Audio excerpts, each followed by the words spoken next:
Kaiser Angus supports the Bulldogs in their academic and athletic achievement.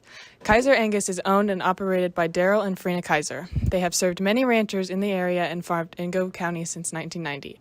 The Kaisers offer and sell registered Black Angus cattle. They also look forward to being your new seed stock source. Look for their annual production sale the first Thursday in April. More information can be found at kaiserangus.com. Kaiser Angus is proud to support the Bulldogs in this tough year and looks forward to many more accomplishments to come. A healthy smile is the goal for every patient at Blackwood Family Dentistry. For over 18 years, Dr. Blackwood and his staff have been offering comprehensive care to patients of all ages. Dr. Blackwood is your hometown provider for all treatment options to maintain and restore your oral health. So if you are a new patient or want convenient family scheduling, make an appointment at Blackwood Family Dentistry, proud supporter of Bulldog academics and athletics.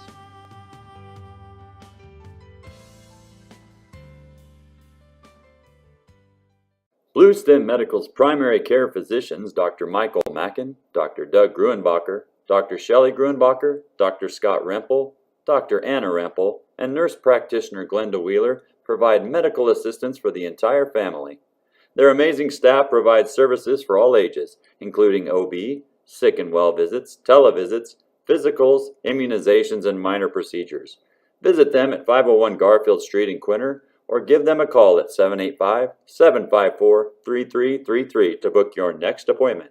Bluestem Medical, delivering beneficial care for Northwest Kansas and a proud supporter of Bulldog athletics. Kansas Land Bank is a locally owned community bank supporting community and school events. They are a full-service bank offering everything from ag loans to personal savings and checking accounts. Kansas Land Bank has a friendly staff that provides that personal touch. As one of the few locally owned community banks left in western Kansas, they strive to serve the needs of the people in our area. Kansas Land Bank remains a proud supporter of all Bulldog activities. Gove Community Bible Church, located in Gove, Kansas, is a Jesus-driven community that is proud to support the Quinter Bulldogs. We offer worship on Sunday mornings at 10:30 a.m. If you would like to know more about our church, visit our website at www.govecbc.com or download our Faith Life app from the QR code. Be sure to follow us on Facebook as well. Good luck, Bulldogs.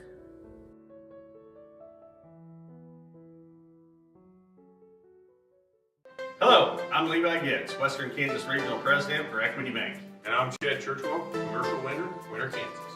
Equity means more. More response, More attention. more expertise. We are proud to support the communities in which we live and serve. And we are proud to support all of the Quinter athletic teams and we wish you the best of luck. Stop by and see us for all your banking needs. Go Bulldogs! Family Market in downtown Quinter is here to provide fuel for Bulldogs of all ages. Come in and check out our variety of fresh produce, the large selection from the meat department, or food from the deli section. Offering weekly specials, Family Market has your family covered. Shop local, where we provide friendly smiles, a warm welcome, and service you can't find elsewhere.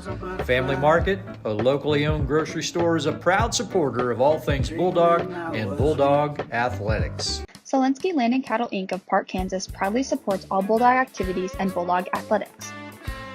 Kelly and Curtis are lifelong residents of Gove County and have farmed for over 30 years. They proudly run their family business. The Zielinskis operate a small livestock feed yard while also growing wheat and corn. Keeping up with the best practices, they incorporate no-till farming in the operation to the greatest extent possible.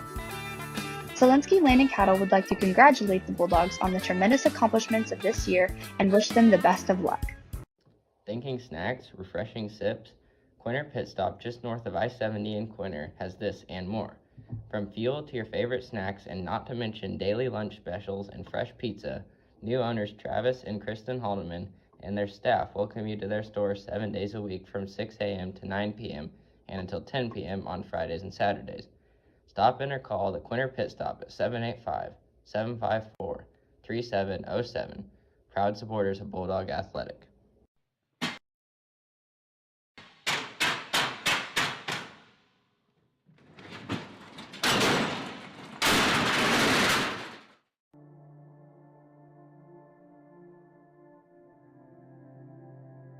You've really got the tale of two cities right here. You got the ramp coming in, So you come in with your wheelchair here, and that's as far as you're going to go. 2 years ago, the school district established a facilities committee made up of parents, community members, and consultants. That committee developed a 3-phase plan for improving the facilities both outside and in. Phase 1 consisted of a complete inspection of all components of the facilities.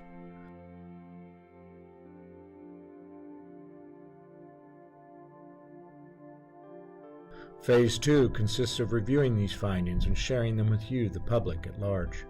And that is the purpose of these videos. In Phase 3, the district will develop a plan of action to address these needs and solicit input from the community. With this plan, the district is working to secure the future for this community and this school, both for this generation and generations yet to come. USD 293 Quinter Public Schools has a long and storied history.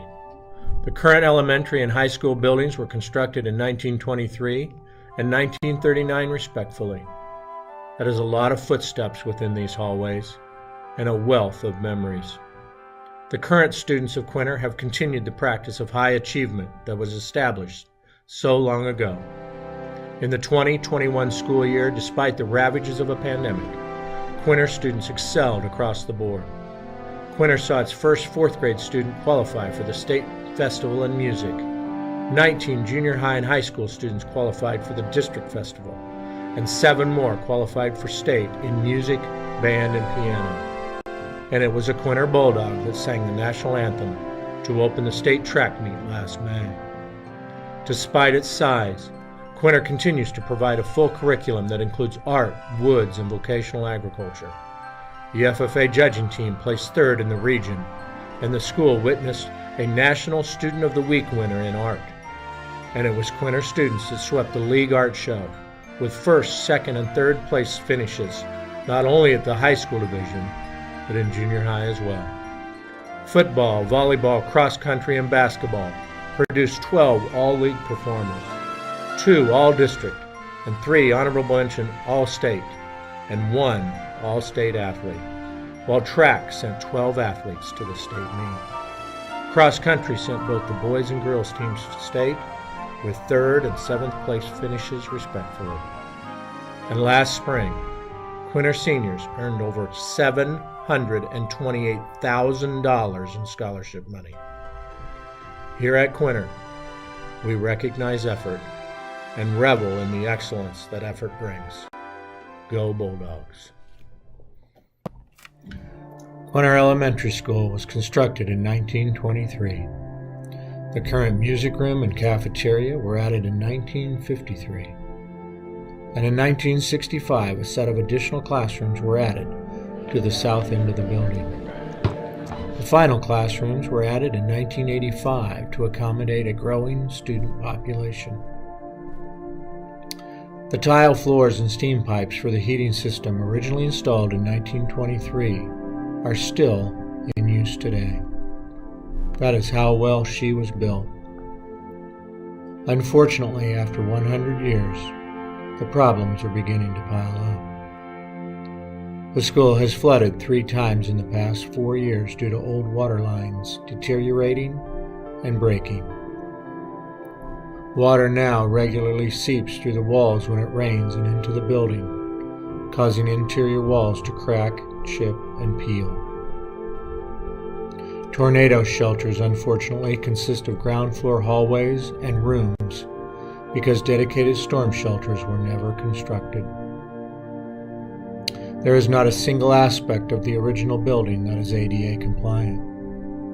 Stairways extend into the hallway, stair rails are too low, and restrooms still utilize the original drain pipes from 1923.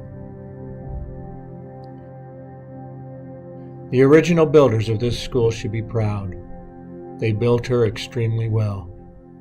But after nearly 100 years of use, this flagship of the community is finally beginning to feel her age. The school now needs your help and deciding how we can ensure that the next 100 years are as successful as the last.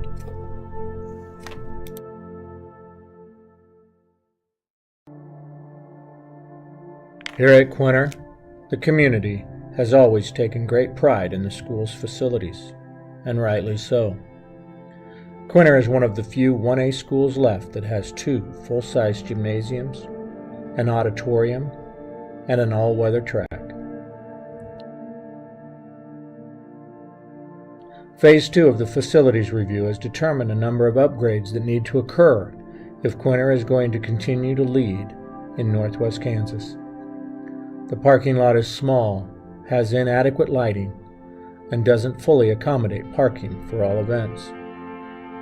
Cracks in the foundation and brickwork of the school widen just a bit more every year.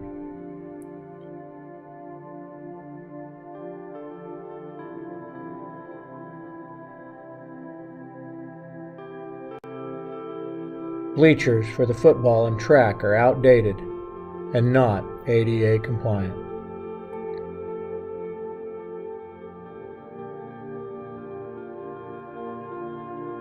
And the poles used for lighting on the field are over 70 years old.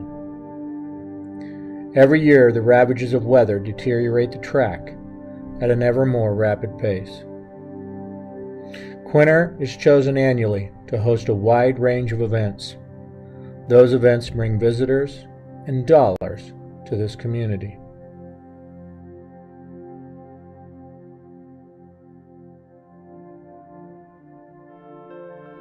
The school is now approaching a crossroads, and we need your help in deciding just exactly which way we go.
Hello everyone, welcome to Quinter, Kansas for tonight's matchup of the Wallace County Wildcats versus the hometown Quinter Bulldogs. I'm Justin Davis, and I'll be joined shortly by your beloved broadcaster, Jackson Webb. Tonight's game should be a great way to start off the month of February as these teams look to reverse their losing streaks and try to go into the postseason strong. Wallace County is currently on a 2-game losing streak, having lost to both Ness County and Decatur Community, while Quinter comes in tonight dropping games against Decatur, St. Francis, and last Friday against Hoxie. With that, Quinter comes in at 6-5, while Wallace County comes in at 7-7. Tonight will be the only matchup this year between these two teams, so let's hope it's a good one. Head coaches for tonight are Matt Havlis for Quinter and Tori Elder for the Wildcats.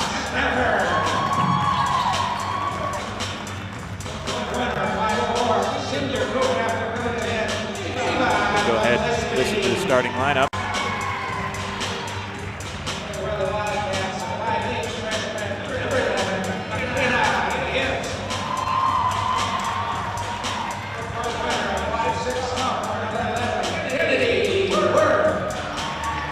Kaiser Angus supports the Bulldogs in their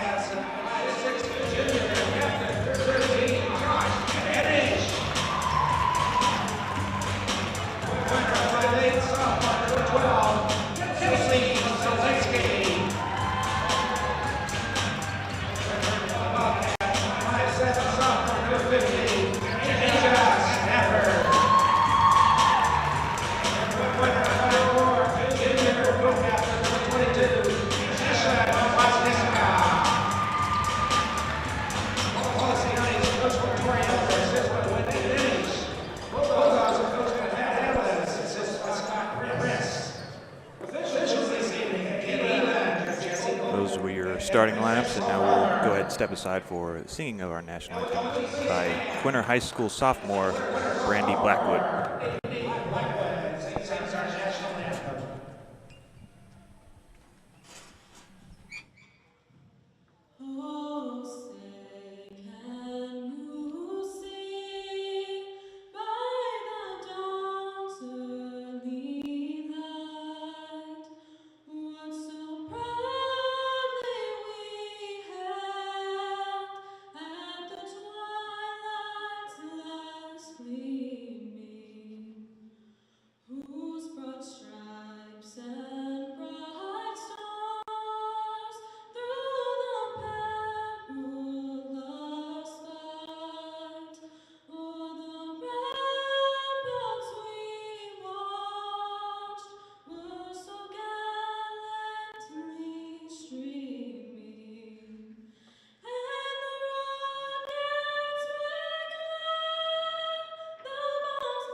Again, that was Quinter High School sophomore Brandy Blackwood.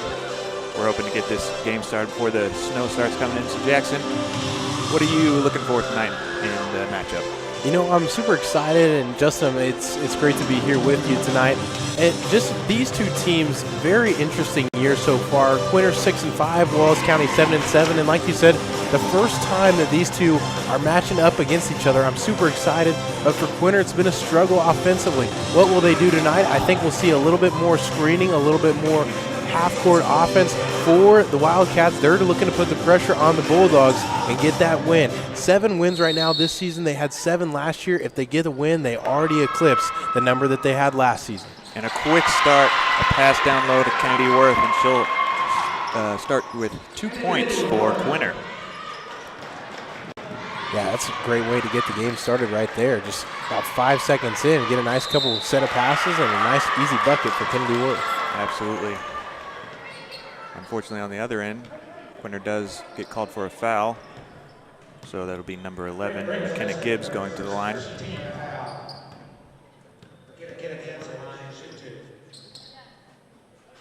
She'll make the first one. Tonight's referees we have are Chris Fulmer, Jesse Colson, and Ken Eland. Missed the second. Quinter will get the ball. Bryn will bring it up. Pass to her sister Ava in the corner. Kwasniewska. Worth in the other corner. We have a 3-second violation on the Wildcats. This might be something that happens a little bit too much tonight for Quinter. They're going to run a little bit more half-court offense with more players in the paint. But also when you do that, you got to be cautious of where you're at. And like there, we see it 3 seconds in the lane. Hopefully that doesn't happen too many times tonight for the Bulldogs. On the other end, turnover by Wildcats. That'll be a travel.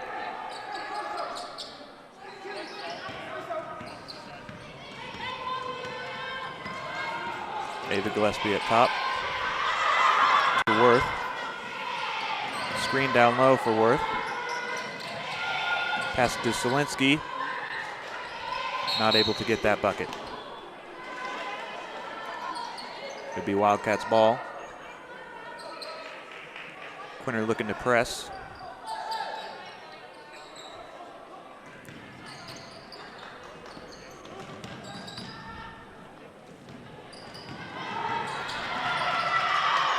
Pass across down low. Missed the shot. Benish with the ball in the corner. Off the back of the backboard. Ava Gillespie already down court. Pass a little ahead of her. She'll throw it in to Wildcats.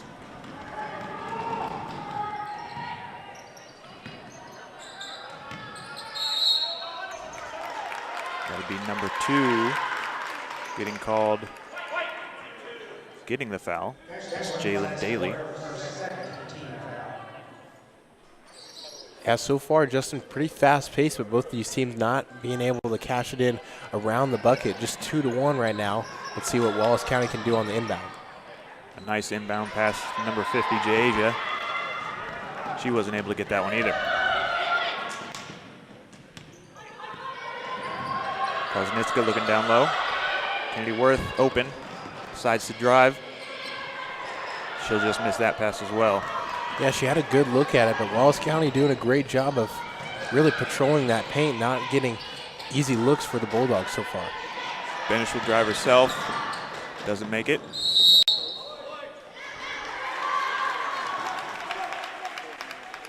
It'll stay with Wildcats.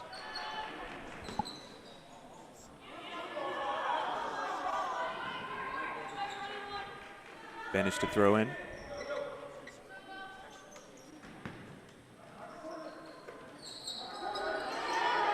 Back to Benish on the corner. Asia has her man sealed off. Still can't get the bucket to go. But Jalen Daly will clean up the boards and add 2 to Wallace County's score. Yeah, first lead so far for the Wildcats. They did a good job of staying with the play, off the mark on the first attempt, but they're able to get the putback. Great job there by Daly. Zielinski on the high post. Down to Bryn. And Asia just goes ahead and takes that away. It'll be a fast break for Wildcats, but it won't end in a bucket as Daly unable to add 2 to the score. Yeah, great job defensively right there by Kennedy Worth. No whistle. She's just very aggressive right there. To Bryn, who drives right past her man. Unable to get that one either. Not a great shooting start for either team. It's a low score of 2-3 with 4:55 left in the first. Early going. That'll be a foul on Ava as she tries to get the deflection from the pass to Jima Stafford. Yeah, this is something that we've seen quite a bit so far this year. The Gillespie sisters haven't had the best of luck with the officials. I can recall numerous times Bryn or Ava fouling out of games, and that's one thing that they need to work on, being able to stay in the game for the whole time. That way when things get down in the crunch situations, they can go to that sister duo. Absolutely, and there's Ava herself getting that block. She's a huge part of this team, along with Kennedy Worth right there, who banks it in for 2 to put the Bulldogs up 4-3. We did have some subs for Wallace County come in. Maddie Pierce, 15, and number 21, Brooklyn Dinkle.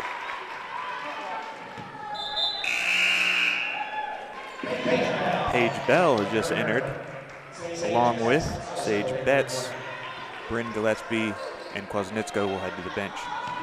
That's one thing about both teams early, being able to substitute, showing off their depth. Quinter with a lot of depth this year. You talk about Sage Betts, Paige Bell, Kelsey Zielinski, the Kwasnitzka sisters. If you put these girls on any other squad, it's very likely that they'll be in the starting rotation. But since they're on the Quinter High School team, minutes are divided up.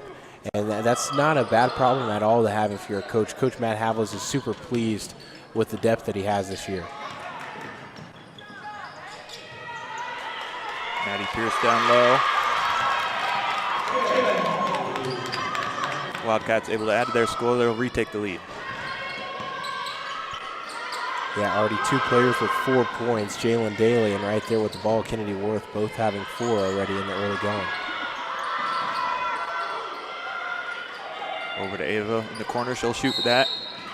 Count the 3 and a foul. She'll try to add another point at the line here.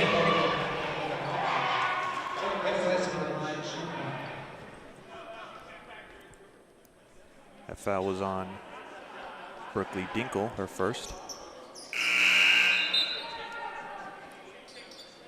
Looks like having some discussion. I think the bucket will count, and they'll keep it with the foul being after the shot was released. It was just a pushing foul, so Quinter will keep the ball. The 3 will count. It was a close call. It does make sense. Ooh, number 4, Jima Stafford. Go ahead and take that right away. Pass down low to Jalen Daly. Gets the layup and 1. That'll be a foul on Kennedy Worth, her first. Already at the line, free throw wise for Sharon Springs. Jalen Daly, you'll see her right here with the free throw. Lefty stroke is off the mark there, but she's got 6 points. And Justin, she's just a freshman, so this is a player that we'll have to watch out for quite some time. Absolutely. It's all tied up 7-7 here. Looks like we're going to have a timeout from Quinter. That'll be a full timeout. We'll come right back after this. Kaiser Angus supports the Bulldogs in their academic and athletic achievement. Kaiser Angus is owned and operated by Daryl and Frina Kaiser. They have served many ranchers in the area and farmed in Gove County since 1990. The Kaisers offer and sell registered Black Angus cattle. They also look forward to being your new seed stock source. Look for their annual production sale the first Thursday in April. More information can be found at kaiserangus.com. Kaiser Angus is proud to support the Bulldogs in this tough year and looks forward to many more accomplishments to come. Is that another app? Is it on an app? We're back here tonight in Quinter, all tied up 7-7. We'd like to thank some of our sponsors: Kendra Barnes at Farm Bureau Financial Services, Bluestem Medical, Blackwood Family Dentistry, Kaiser Angus, and Zielinski Land and Cattle Company.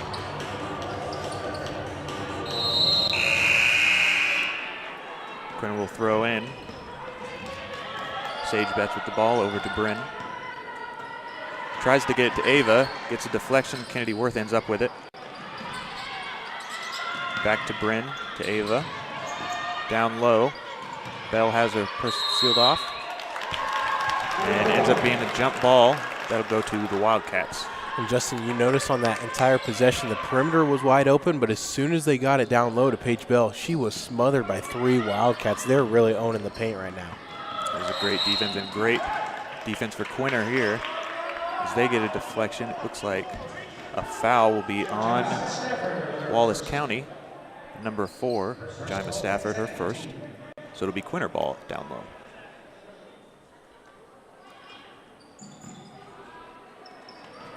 Bryn throws to Worth.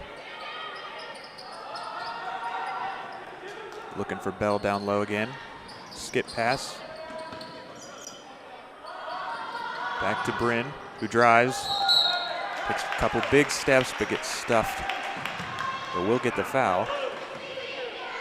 That one will be on number 2, Jaylen Daly, her first.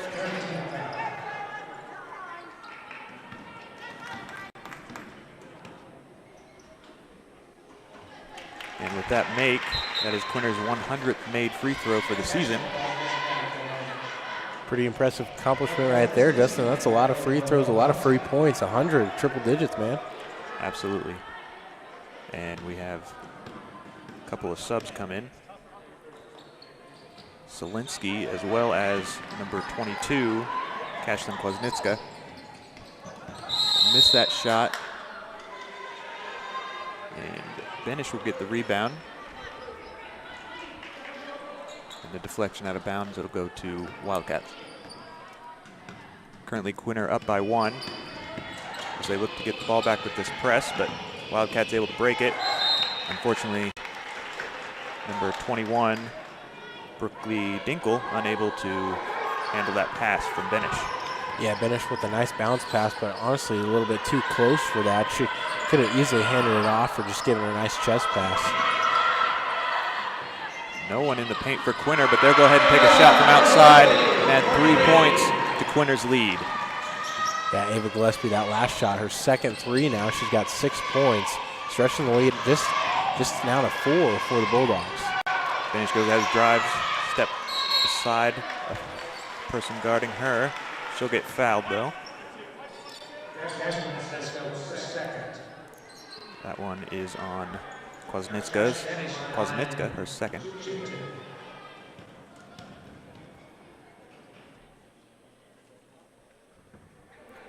Benish misses the first. We'll have a couple subs for both teams. Asia Stafford will come in, as well as McKenna Gibbs. And Kwasnicka will replace her sister, I believe. Benish will miss a second as well. Empty trip for the Wildcats. Yeah, those free throws are always tough to watch. They toilet bowl around and touch every part of the rim, but don't go in. Especially at the free throw line when you're looking to get free points. Ava in the corner. Kwasnicka wide open. She'll shoot the 3 off the back end. And Ja'Asia gets a tough rebound. Yeah, that one was just snatched out of midair. Number 50 is a very fun rebounder to watch. Nice pass, gets cut off. But Bryn will get called for the travel after she grabs that pass.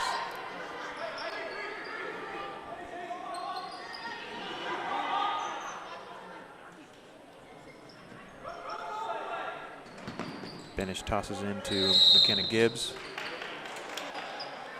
who will get fouled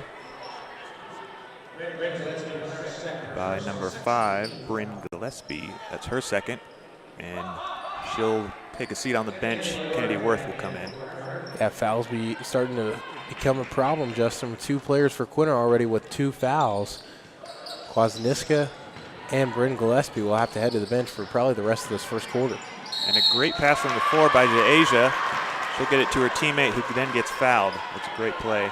As you mentioned, Quinter has 6 fouls to Wallace County's 3. And Quinter just got a second, so it's actually 7 fouls for Quinter.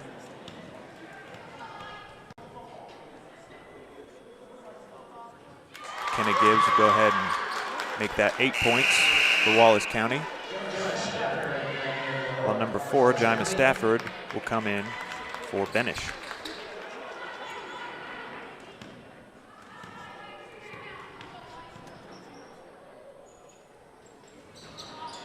Gibbs not able to cut the lead to 2, so it'll stay at 3. Zielinski brings the ball up. Kwasnicka passes to Betts. To Worth. Ava, skip pass. Zielinski takes a wide open corner shot off the front end. Another tough rebound, but she throws it away. Not able to get the ball to Jima Stafford. Now number 15, Maddie Pierce, will come in for Daly. That's big right there. Daly is the leading scorer in this one. Her and Ava Gillespie both with 6 points, so it'll be interesting to see how Quinter attacks this last minute having Daly on the bench. Ava missing a wide open shot there in the corner. Kennedy Worth able to get the rebound and then get fouled, I believe. That was a jump ball, so it'll be Quinter. Throw it in, a nice handoff back to Kwasniewska to Ava, open in the corner. Kwasniewska even more open. That was a good extra pass, but not able to capitalize on it. Ava will get open when she gets past from the rebound, able to add 3 more to Quinter lead. Wildcats trying to get past half court through this press. Jaima will drive all the way to the basket, but it's deflected out of bounds. Will be Wildcats ball. And Ava Gillespie's really warming up right now. 9 points off 3 threes, and it's just still the first quarter. It's crucial to get Ava warmed up as she's a pivotal part of this team, as number 21, Brooklyn Dinkle, will head to the line.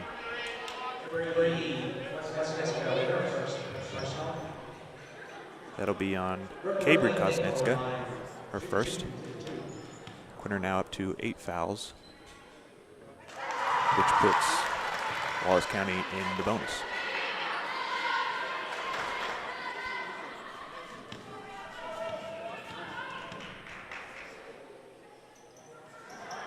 Dinkle made the first, missed the second. Didn't hit the rim, so it'll be Quinter ball.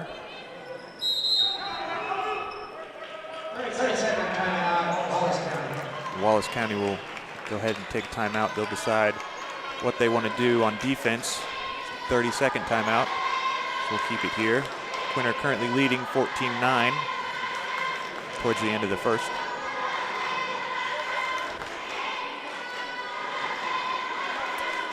Let's look at our leading scores right now for Quinter. Currently, Ava Gillespie has 9, her sister Bryn has 1, and Kennedy Worth has 4.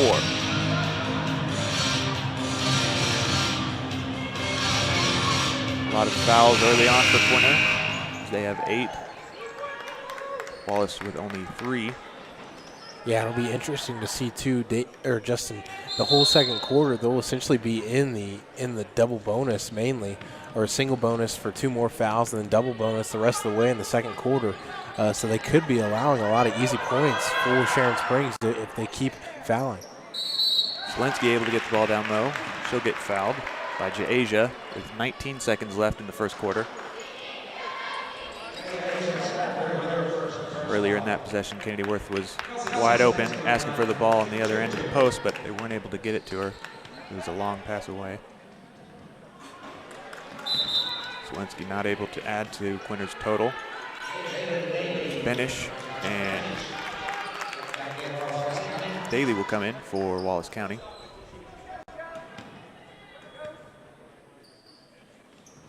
Zielinski a little bit too much effort on that one. Hasn't found her rhythm yet. Daly looked like might have been a carry, but wasn't called. Eventually get to Benish. Drives around the edge, but meets Betts over there in the corner. She'll just throw up a shot as the clock winds down. Wasn't able to get anything, so the score will remain 14 for Quinter, 9 for Wallace County at the end of the first quarter. We'll come back at the start of the second.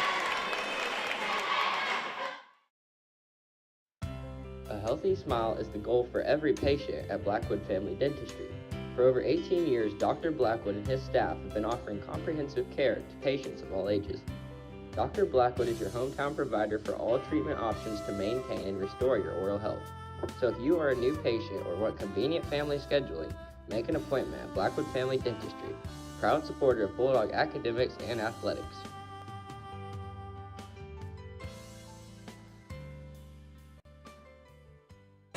We're back here taking a look at some replays of Ava Gillespie shooting a 3 from the corner.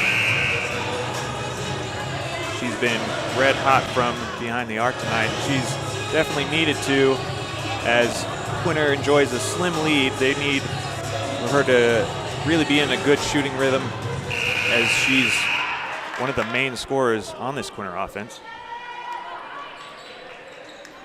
Let's see if she can continue this, especially with 8 fouls and Wallace County being in the bonus for the entirety of the second. Yeah, I think Ava Gillespie will have a good look to put some more shots up, especially if Wallace County stays in the zone that they're in. The paint is absolutely clogged up, so that opens up the perimeter, and that plays right into the strength of Ava Gillespie. Nice give and go from Benish. Again, unable to get those layups down low, and that's really killing Wallace County here tonight. Yeah, it was Kennedy Worth that came from behind, used that speed to catch up, and gets her right paw on it, just blocks it right off the backboard. Kuznetski at the top.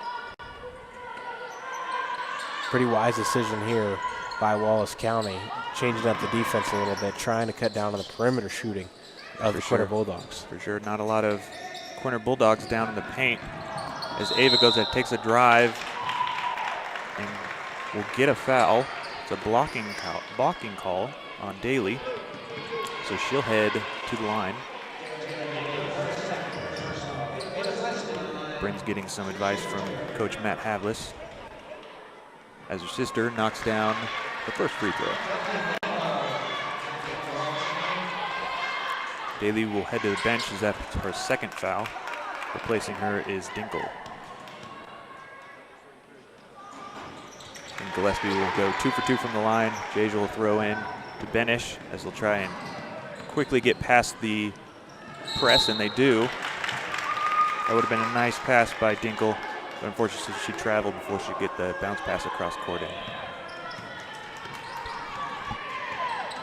Yeah, both teams, Justin, really shooting themselves in the foot with turnovers so far in the early going. Still, just the second quarter, definitely going to be something that's talked about a lot at halftime, and just keeping possession of the basketball.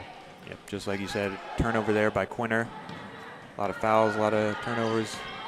Not a game where you're in rhythm a lot. Speaking of fouls, there's another one by Ava. Definitely don't want her to be in foul trouble. That's her second. Looks like they'll leave her in for now. And as Wallace County is in the bonus, Benish will be shooting 1 and 1.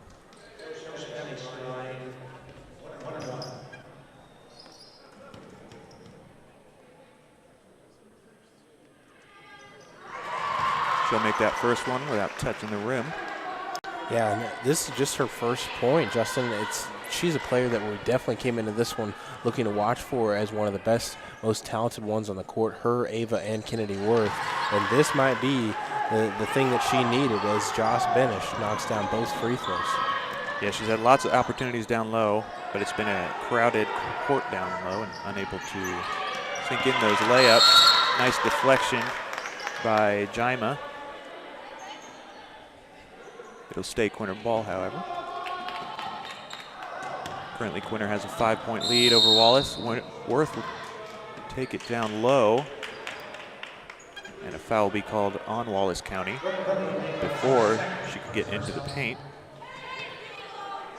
Yeah, if that foul didn't happen there, we might have had a charge, actually, as Kennedy Worth rushed into the lane and just absolutely plowed over Jaima Stafford. She was in great position to take the charge and did a great job, but instead her teammate with foul a few seconds before negates that.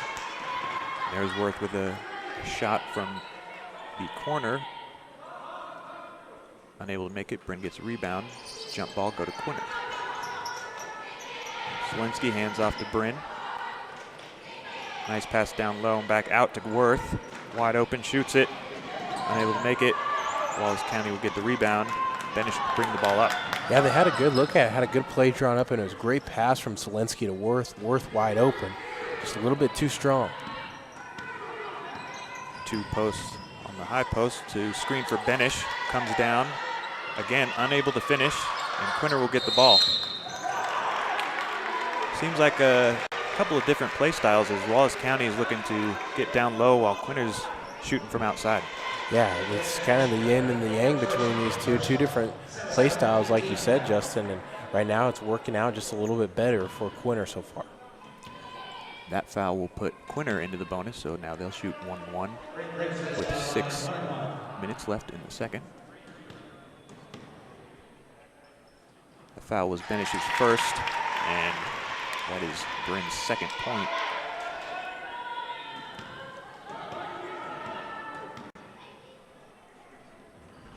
She'll make both, bring her total to 3 and bring Quinter's total to 18.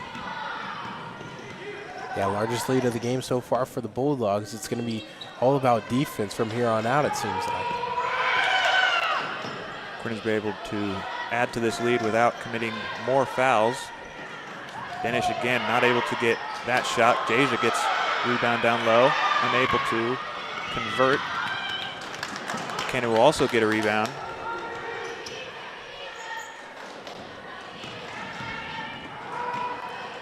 Stafford tries to drive through Quinter. Jasia on the floor. She's a tough player, willing to go down and get those deflections, trying to get the ball back for her team. Unable to do it on that possession, though. Yeah, quite the hustle for the loose ball right there, and it seems like Jasia was a little bit shaken up, and we'll get a substitution for her. That way she can catch her breath and hopefully heal up. That was a hard fall. Yeah, absolutely. The court is unforgiving on knees. There we go, a nice block by McKenna, by Kennedy Worth. She's just coming off a 7-block game that she had against Hoxie, which is incredible since she's only 5'6". She actually has half of the team's blocks now with that 7-block game. She comes down the court. She'll get called for a charge against Stafford. Yeah, Kennedy Worth, probably one of the fastest players that you'll see on this side of the state, but speed always not something that's a great thing. Her speed gets her in trouble right there, just a little bit too much momentum into the defense.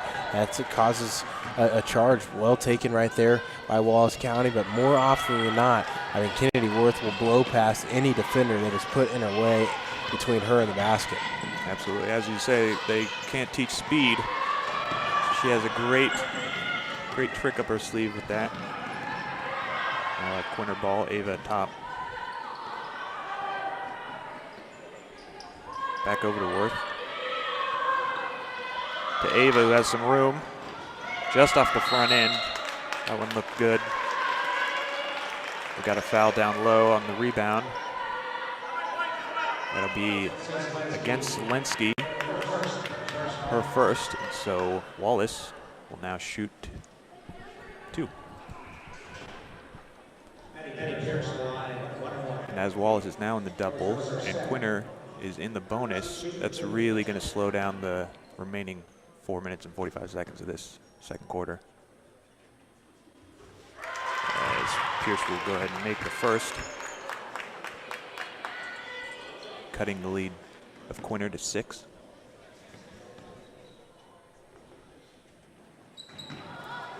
Unable to cut it further, Bryn will get the rebound. Looking up, Zielinski wide open down low. She gives it to Ava instead. Quinter head coach Matt Havlis will go ahead and take a timeout. And waiting for the ref to signal. Looks like it's going to be a full. So we'll go ahead and take a break as Quinter leads 18-12. We'll be right back. Kansas Land Bank is a locally owned community bank supporting community and school events. They are a full-service bank offering everything from ag loans to personal savings and checking accounts. Kansas Land Bank has a friendly staff that provides that personal touch. As one of the few locally owned community banks left in western Kansas, they strive to serve the needs of the people in our area. Kansas Land Bank remains a proud supporter of all Bulldog activities. Welcome back to Quinter, Kansas. We are here with a little over 4 minutes remaining in the second. I'd like to thank some more sponsors that we have. Smoky Hill Ag, Equity Bank, Quinter Pit Stop, Gove County Medical Center, Kansas Land Bank, Family Market, Gove Community Bible Church, GG&T Cattle Company, and Man Farms. We thank sponsors for helping us put together this broadcast. Quinter throws it in. Wallace County is caught sleeping there a little bit. They're able to recover. Fortunately, Ava just dribbles around them, goes off the front end of the rim, and then eventually it ends up out of bounds. That'll be Wallace County ball. Yeah, Quinter caught them sleeping. Wallace County was still basically in their timeout huddle when the ball was inbounded. The officials really not cutting Wallace County any slack. Ava Gillespie was able to go all the way around the defense, but 2 misses, just point blank. Ava Gillespie and Kelsey Zielinski off the mark. You could have stretched the lead and got into the 20s. That's off the front iron from Stafford. It's like both teams struggling down low, but Quinter's been able to capitalize outside of the arc. And that's why they're in the lead by 6.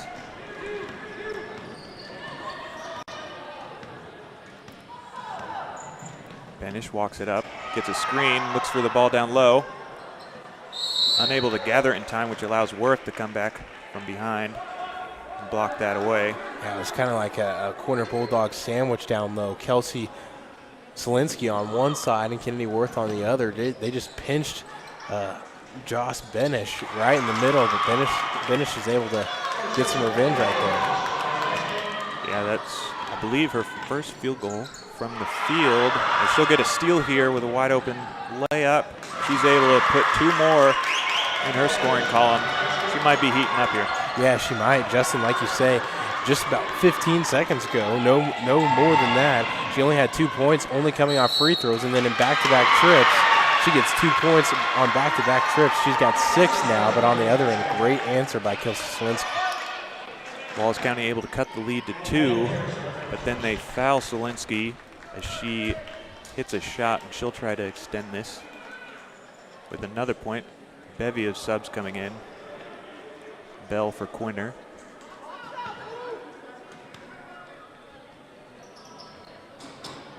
Oh, hits every aspect of the iron there and eventually goes in. Yeah, Justin, it's crazy just to put in perspective how quickly a basketball game can turn. And just about, a minute ago, Quinter with their largest lead at 8 points, and then before that free throw, just with how close it was 4-point ball game, excuse me. Just the game can flip just like that, so the girls got to be locked in just about every second in this one.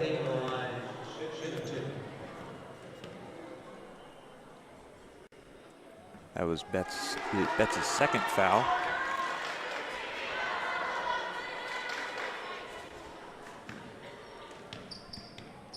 Dinkle missed first, but she'll make the second. Lead down to 4 for Quinter. Worth drives to the right side, looking for Betts down low. Bell screens over. Worth decides to take it. Might have been a travel, and it was. A little bit of a stutter step there. Wasn't able to plant that pivot foot and keep it on the ground. Yeah, she was playing a little bit of hopscotch with herself down there along the baseline, and the officials were quick to point it out. Benish will slowly walk it up. Nice give and go again. Seeing that second time tonight. Crowded court down low. She'll get fouled by number 4, Paige Bell. That's her first. Again, shooting 2 as Wallace County's in the double bonus. She'll make the first. After she was able to get that steal and score and the free throws that she hit earlier. We'll see if she makes this one. She wasn't able to, but she is increasing her scoring lead. Nice pass to Zielinski, banks it off the backboard and in. Lead up to 5 for Quinter. Hit Jaasia up top, barrels away down, and eventually gives it to Jima. We'll have a sub come in. Number 5, Bryn Gillespie for Bell. Yeah, it's not often that we get this, and we probably should have brought it up just a little bit earlier. That's my bad, but the sister duos that we have tonight, both teams having a set of sisters, and they're both been fun to watch. On Wallace County side, it's the Stafford sisters, number 4 and number 50, Jima and Jaasia. For Quinter side, you already know them well, Bryn Gillespie and Ava Gillespie, number 5 and 10. So it's been pretty fun. Both sisters, both tandems have gotten to guard each other. Both young talent. Of course, we got one senior in there. Ava Gillespie's a senior, but Bryn, Jima, and Jaasia, they'll be around for quite some time. They're all pivotal parts of their teams. As number 22 will come in for Kennedy Worth. That's Kashtan Kwasnitzka, who just another half of sister quadrant for Quinter. Bryn will get that ball. Just drives it all the way down. But Wallace County sitting there waiting, and they'll get the charge.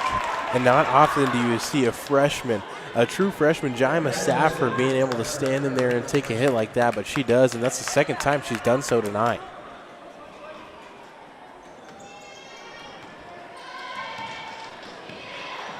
Again, Benish slow to bring up the ball. Looking to slow down Quinter's fast offense that they've had so far. Fortunately, they get a 3-second call. Benish is asking if that was on her. Quinter looking for someone to throw the ball into, as Ava was covered. Koznitsa will get the ball. Looking down, but Bell wasn't there. Gillespie drives back out to Kwasnitska. Over to Ava, who just gets it by Benish. Past another Wallace County defender, in for 2. She hasn't scored in quite some time, but that score still, she's the leading scorer in this one. She's now got 13 points, Justin. Wallace County will want a timeout after that empty possession and the score by Ava Gillespie. Looks like it's going to be a full timeout, so we'll go ahead and take a break with them as Quinter leads 25-18. We'll be right back. Gove Community Bible Church, located in Gove, Kansas, is a Jesus-driven community that is proud to support the Quinter Bulldogs. We offer worship on Sunday mornings at 10:30 a.m. If you would like to know more about our church, visit our website at www.govecbc.com or download our Faith Life app from the QR code. Be sure to follow us on Facebook as well. Good luck, Bulldogs.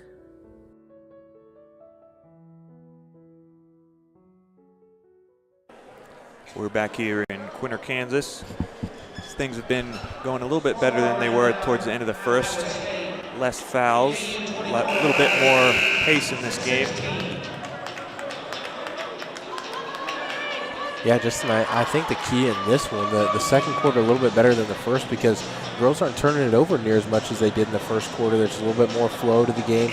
Still have the fouls prevalent. Of course, got over 18 fouls, nearing 20 fouls here in the first half, but the turnovers have really cut down. So that's enabled the girls to get into a little bit more of that basketball rhythm.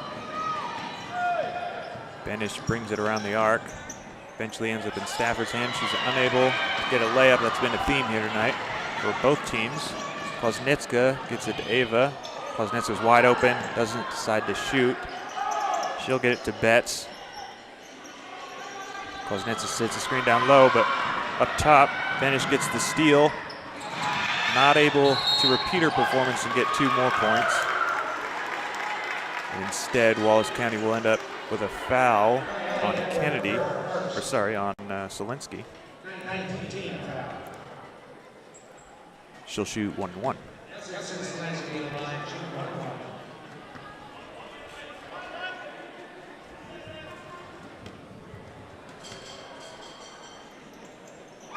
She'll go ahead and make the first, bringing Quinter's total to 26 to Wallace County's 18.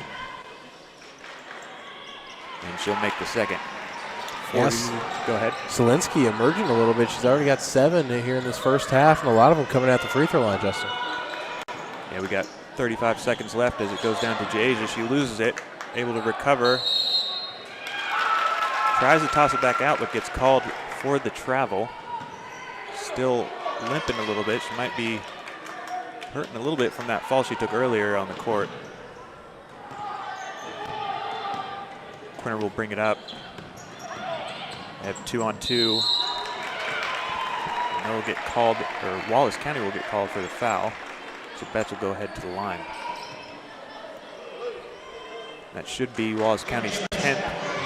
So it'll be double bonus for Quinter in the remaining 23 seconds. Betts will miss the first.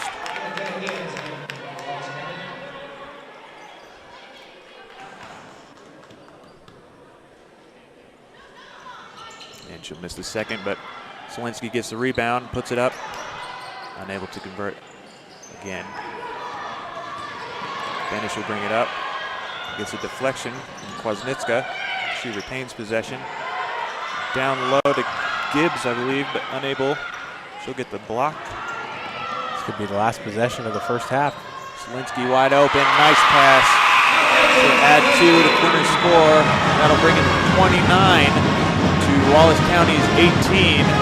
Both teams had 10 fouls in that half. We'll go ahead and take a break and come back with some first half analysis.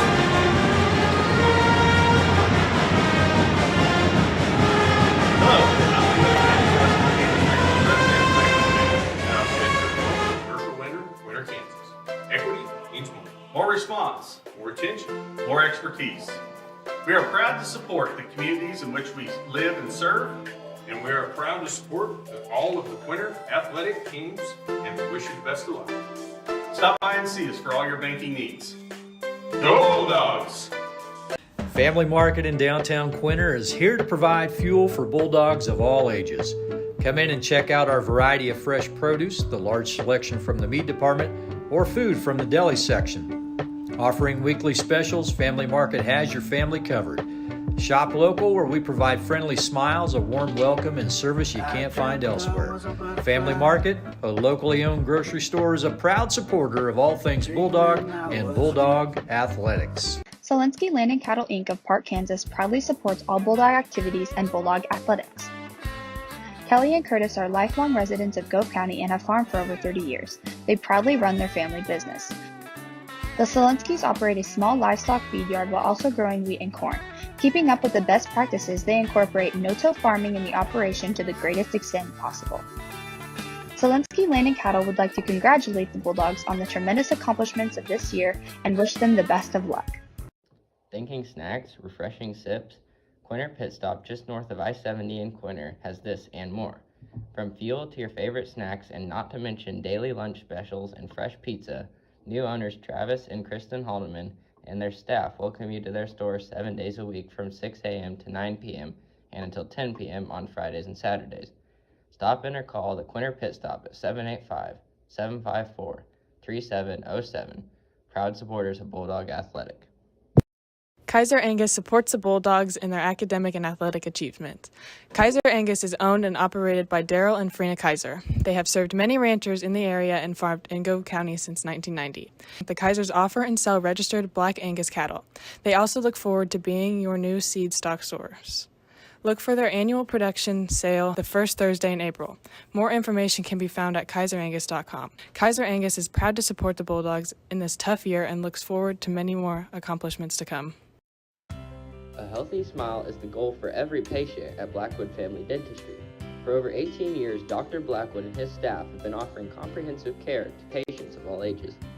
Dr. Blackwood is your hometown provider for all treatment options to maintain and restore your oral health.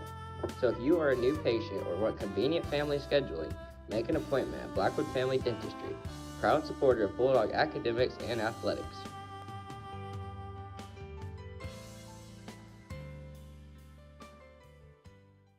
Bluestem Medical's primary care physicians, Dr. Michael Mackin, Dr. Doug Gruenbacher, Dr. Shelley Gruenbacher, Dr. Scott Rempel, Dr. Anna Rempel, and nurse practitioner Glenda Wheeler provide medical assistance for the entire family.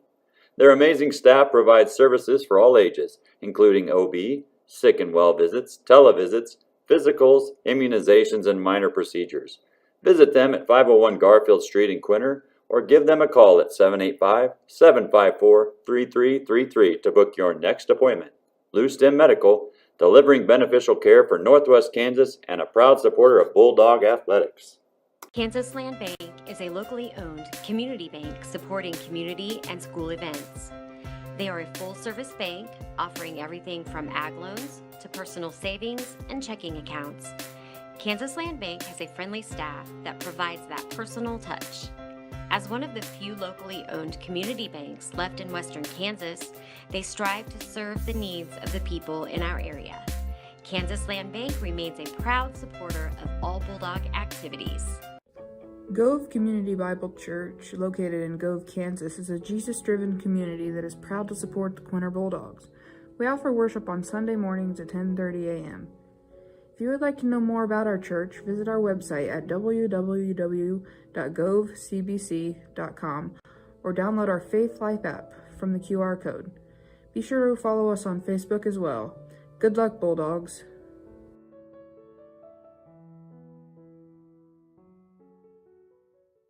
Hello, I'm Levi Gibbs, Western Kansas Regional President for Equity Bank. And I'm Chad Churchwell, commercial lender, Quinter, Kansas. Equity means more. More response, more attention, More expertise. We are proud to support the communities in which we live and serve.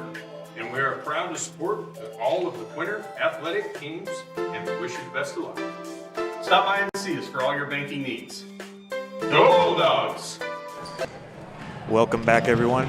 We're here at the Quinter game against Wallace County Wildcats.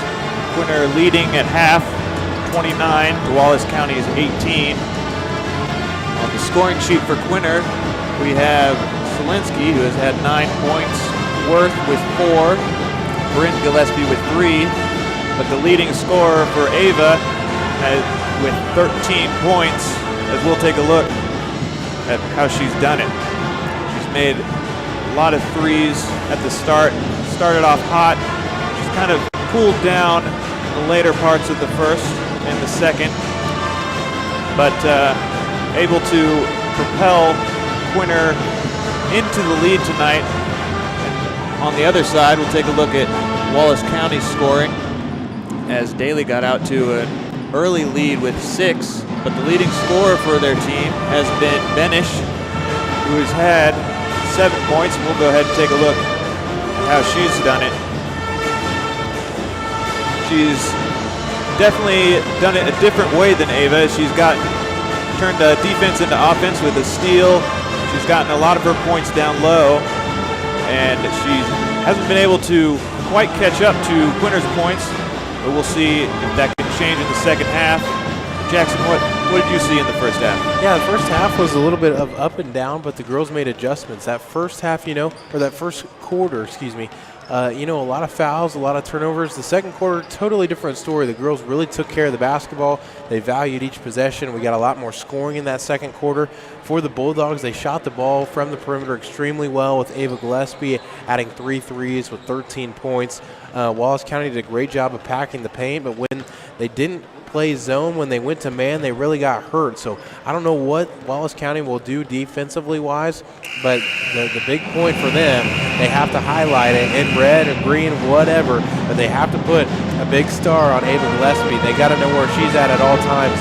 For Wallace County offensively, get Jalen Dewey involved a little bit more. She had a terrific first quarter, 6 points, did a great job, just a freshman, so she's going to have some nerves and some jitters, but she's already got some scoring, so that's going to calm her down. And then also just keep riding Joss Bennett. She's done a great job in this one, leading Sharon Springs with 7 points. Let her shoot the ball a little bit more, and then also don't be afraid to feed number 50, Asia Stafford. As we've seen, she works extremely hard. She can rebound it, and she's a great size down there. She's super strong.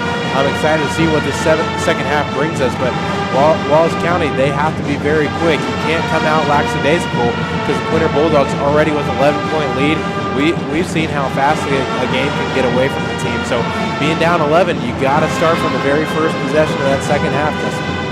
Yeah, for sure. That's great analysis. Usually when Quinter wins, they score 62 points, and in their losses, they've only scored 42. So we'll see if Quinter can get to that 62 mark here up with a minute to go until we get to the second half. We'll be back right after this. Zielinski Land and Cattle Inc. of Park, Kansas proudly supports all Bulldog activities and Bulldog athletics.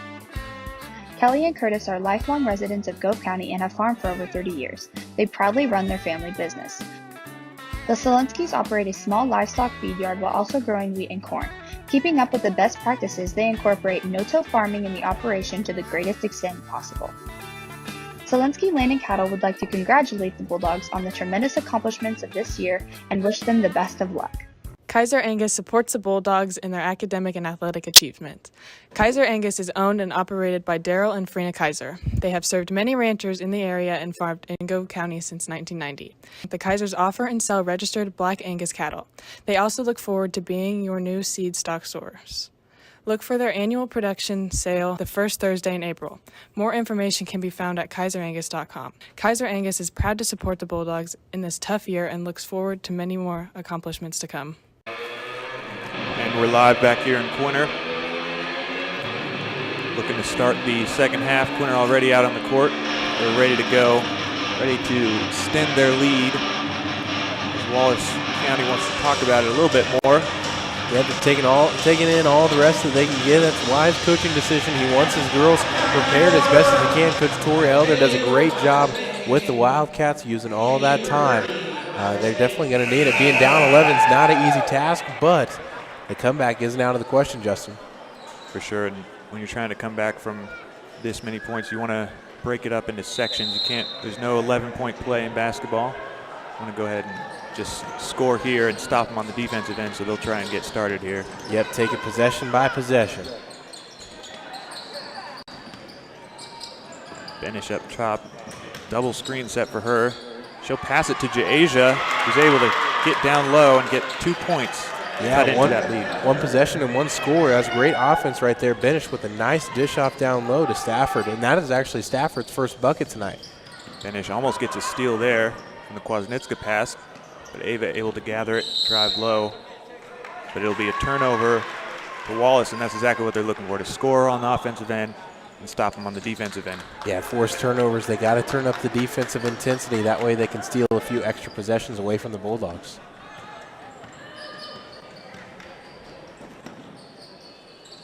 Benish another give and go. She's a bit stuck in the corner there, but finds Stafford. Passes it over to Gibbs and gets blocked by Ava Gillespie. Able to avoid the double team down low. Bounce pass to Bell. She wasn't ready for it. It'll be off Wallace County. Quinter ball.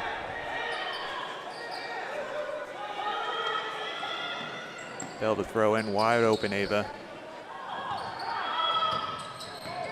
Looking for someone to pass to. A nice pass across to Bell. Just misses that. Yeah, what a beautiful pass from Ava Gillespie. She snuck it in a window. The dimensions might even be too small to not even be on a ruler. It was that tight of a window, but she snuck it in there.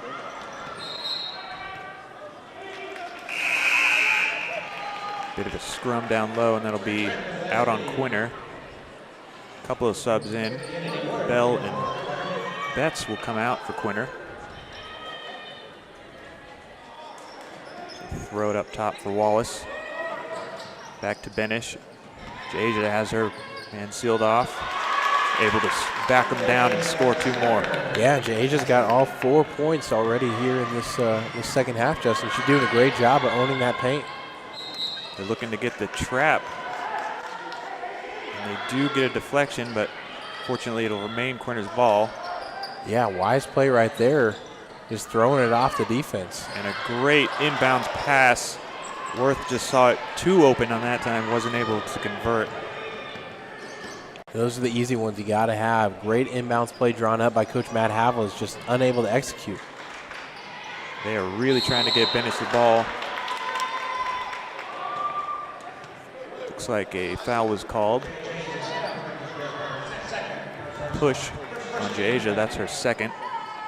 Kwasniewska to throw in, and again, Wallace County looks to press. Maybe get a trap here, but Quinter's able to pass out of it. Get it down to Bryn, dribbles around. Unable to get the bucket down low. Benish will keep it. Pull it back out. Didn't like her odds 1-on-2. Yeah, wise play right there. She'll drive all the way to the other end of the court. Passes out to Gibbs, who banks it off the backboard, and she'll add 2. Benish may not be getting on the scoreboard in the second half, but she's had a couple assists here. Yeah, those will make it into the stat sheet as well. The most awarding play that you can get in basketball is assisting, one of your teammates into helping you guys score. Speaking of assists, that would have been a great one if Kennedy Worth could have knocked down that 3. Wide open. Yeah, 4 tries already for the Bulldogs and no score. As Wallace has cut into this lead, they are now down 5. They do call a timeout. It's a 30-second timeout. Quinter has 29, and Wallace County has 24. Yeah, Justin, 11 points it was to start the half. Now at a timeout a little bit through the third, just 5-point deficit. How about that start for the Lady Wildcats? Yeah, absolutely. They've done exactly what we mentioned. They're stopping them on offense and then stopping them on defense, and then when they get the ball on offense, they've been scoring. Definitely trying to get Benish the ball as much as possible.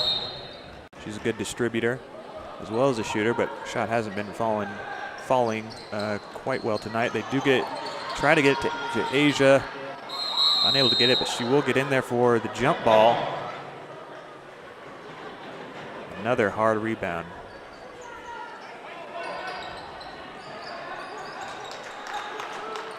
Quinter will go ahead and throw in. Wallace County is going to pull back their press. Instead go half-court man. Looks like they're denying Ava. It's a good strategy as she's the leading scorer for Quinter. Yeah, they got a full front on her, face guarding her. And not an easy task for number 4, the freshman Jima Stafford, but she's doing a good job of keeping the ball out of Ava Gillespie's hands. Fortunately, they have a lot of weapons on Quinter, and they'll get it to Bryn, who will add 2 to the score for Quinter. So Asa looking to set a screen, possibly get the ball down low again. But like you said, that last offensive possession for the Bulldogs, that's just their first score in the second half. Stafford will add 3 for Wallace County. Well, it took the Stafford sisters a little bit to get going, but at the most important time of the ball game, both of them are now in the score column. Asia's got 4, and Jima with her first bucket. It's a big one, 3 points. Lead down to 4 as Quinter comes up with an empty possession. But unfortunately, Wallace County gets called with a carry. That'll be a turnover. It'll be Quinter ball.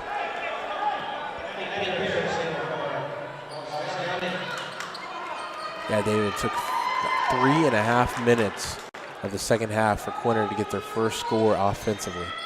That's great defense by Wallace County. As Pierce comes in for Gibbs on the Wildcats. Bryn sets a screen for Kwasniewska.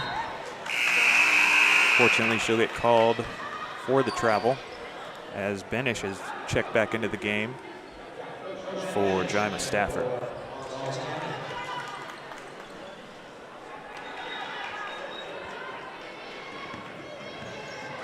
Definitely a lot less fouls in the start of the third quarter here,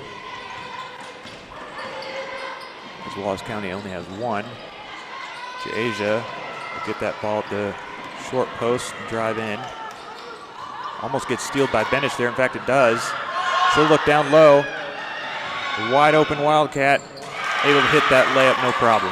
Yeah, that's a great job. Daly now with her first bucket. So all the Wildcats getting involved. Daly, Stafford, and the older Asia Stafford all scoring so far here in the second half. And you can say goodbye to that 11-point lead because it's down to 2.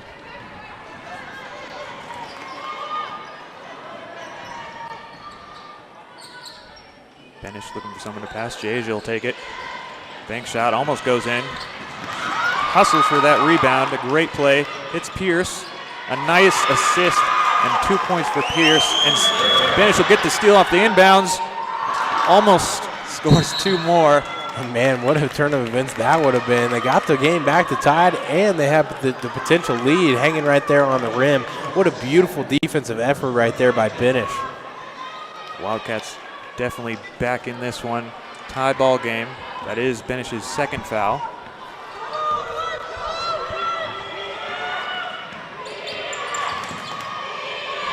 Ava looks down low to Zielinski.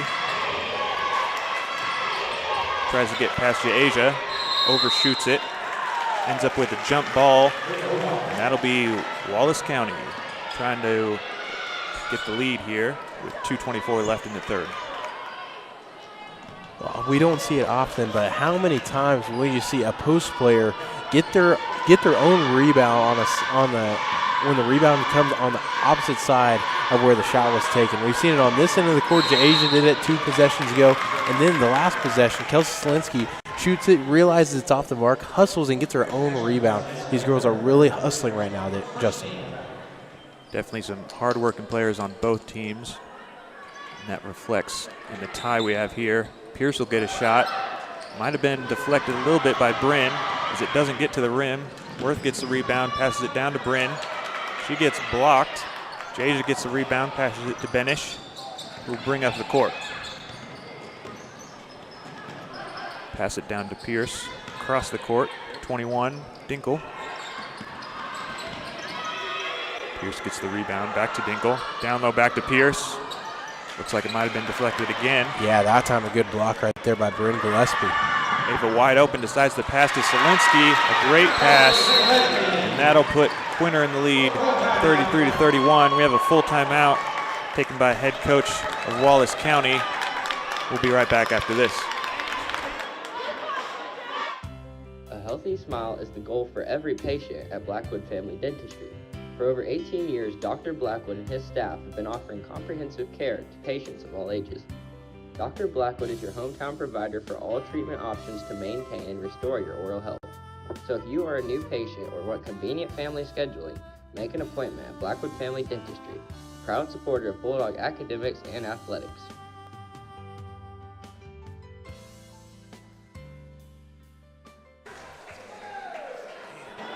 We're back here in Quinter as they've just taken the lead by 2 with a great pass down low by Ava Gillespie to Zielinski. She gives up an open layup for an even better pass.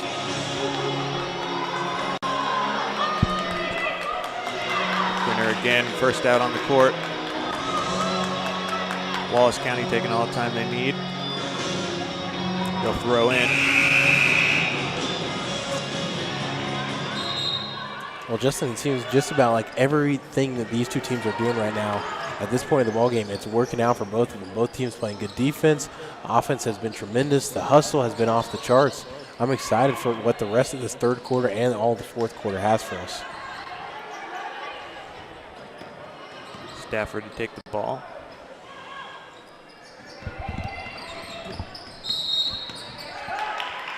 And Wallace County will be called for 3 seconds. It'll be a turnover for Quinter. Worth will bring the ball up.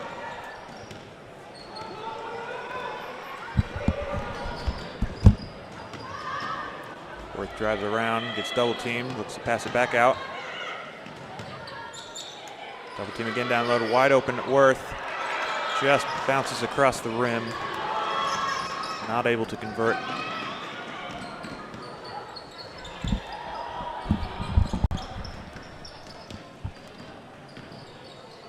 A wide open shot from Dinkle. Hits off the backboard, and Ava Gillespie gets the rebound. She'll bring it up. Yeah, the Quinter Bulldogs really in no rush here. 30 seconds. They'd love to get the last possession, but looks like they're going to try and go quick to Zielinski. Zielinski spent a little bit too much time down low. Gets guarded on the back end and ends up traveling. Both Jaasia and Benish will come in for Pierce and Dinkle. Just 25 seconds left in the quarter. Wallace County currently down 2.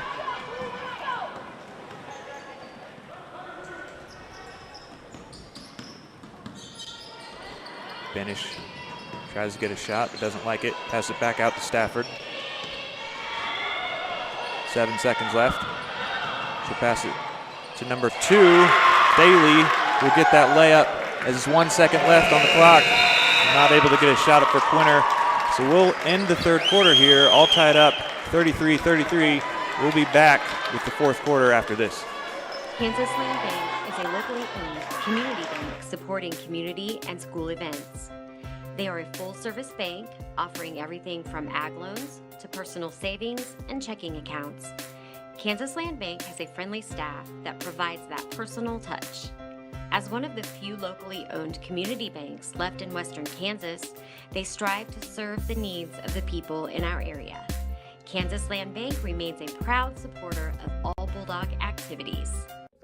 Gove Community Bible Church, located in Gove, Kansas, is a Jesus-driven community that is proud to support the Quinter Bulldogs. We offer worship on Sunday mornings at 10:30 a.m. If you would like to know more about our church, visit our website at www.govecbc.com or download our Faith Life app from the QR code. Be sure to follow us on Facebook as well. Good luck, Bulldogs.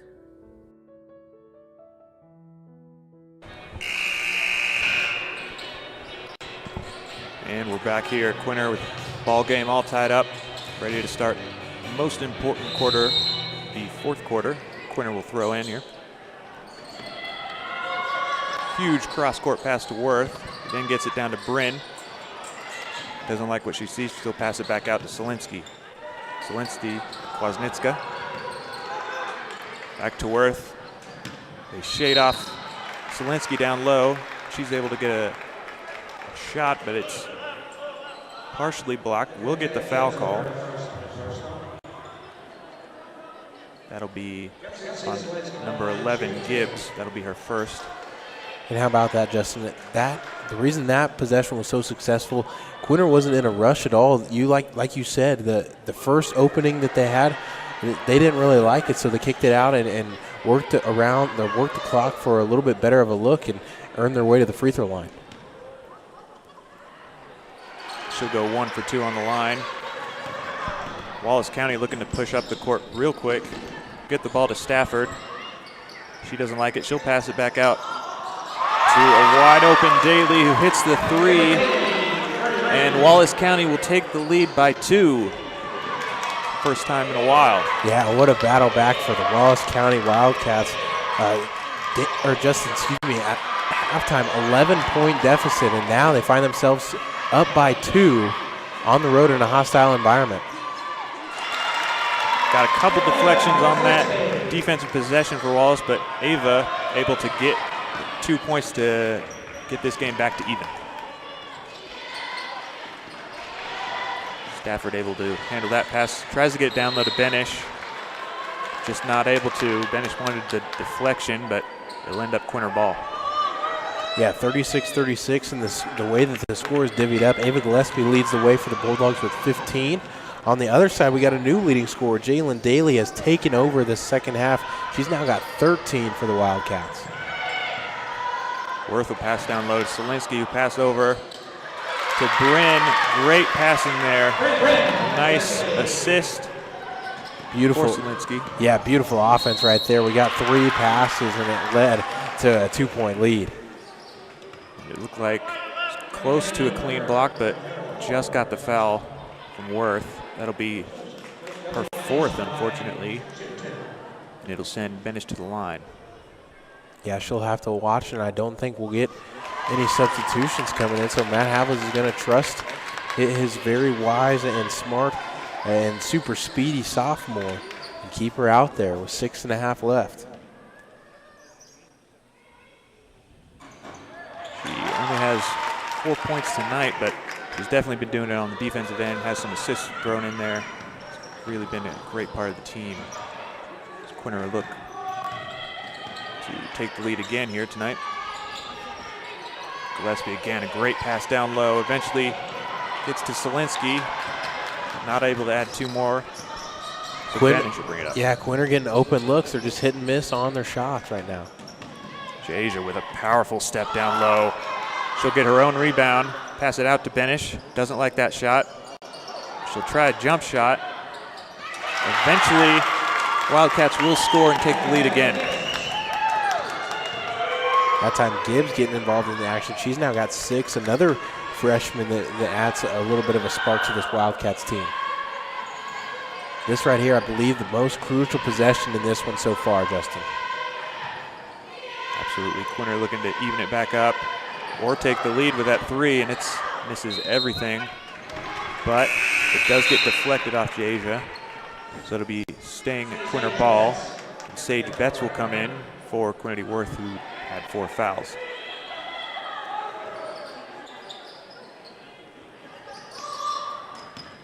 Zielinski will drive.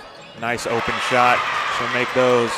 And it's all tied up, 40-40 with 5.5 minutes left in the fourth. And this is the kind of ball game that every fan loves, one that's neck and neck and back and forth. Empty possession for Wallace. Quinter will look to take the lead. Ava drives down low, but makes an errant pass right to Wallace County. She'll drive it all the way, and Daly adds to her scoring lead and adds to the lead of Wallace County as they're up by 2 now.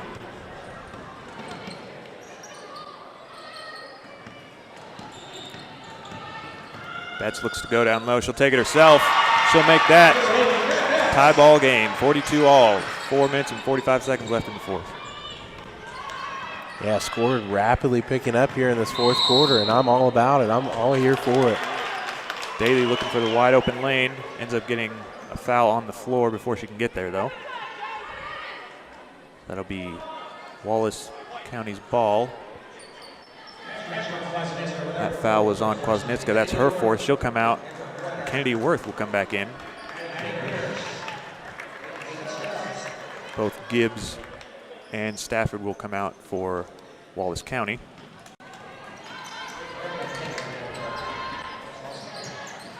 Asia looking for her shot. She'll get it back out to Benish. A little high on her shot, but Pierce gets it. Another rebound by Wallace County, and Daly adds 2 more to the score. Yeah, Daly now with 17, Justin. She's really breaking it open. Ava couldn't get more wide open. Does come off the front end. Worth will take a shot. Zielinski trying to get the rebound, but it looks like it'll go to Wallace County instead.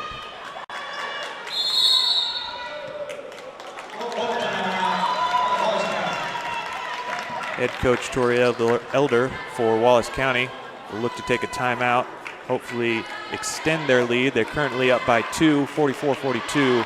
We'll be right back. Drinking snacks, refreshing sips, Quinter Pit Stop just north of I-70 in Quinter has this and more. From fuel to your favorite snacks, and not to mention daily lunch specials and fresh pizza, new owners Travis and Kristen Haldeman and their staff welcome you to their store 7 days a week from 6 a.m. to 9 p.m. and until 10 p.m. on Fridays and Saturdays. Stop in or call the Quinter Pit Stop at 785-754-3707. Proud supporters of Bulldog Athletic. As we mentioned at the start of the second half, Daly has just exploded with some points. You can see on your screen right here. She's got some nice layups, little jump shot there. Looking to add to their current lead. Wallace County is up by 2. Daly has definitely taken over this game as of late. Yeah, that she has. She's been so fun to watch. And all of her points really coming in that painted area.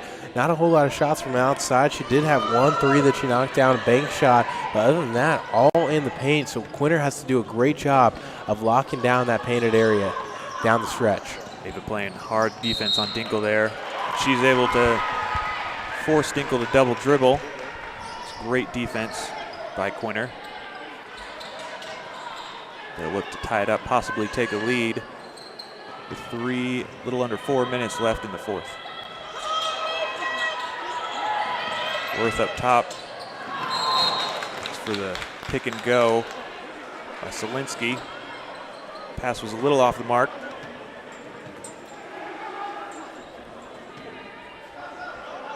Benish to bring up the ball for the Wildcats.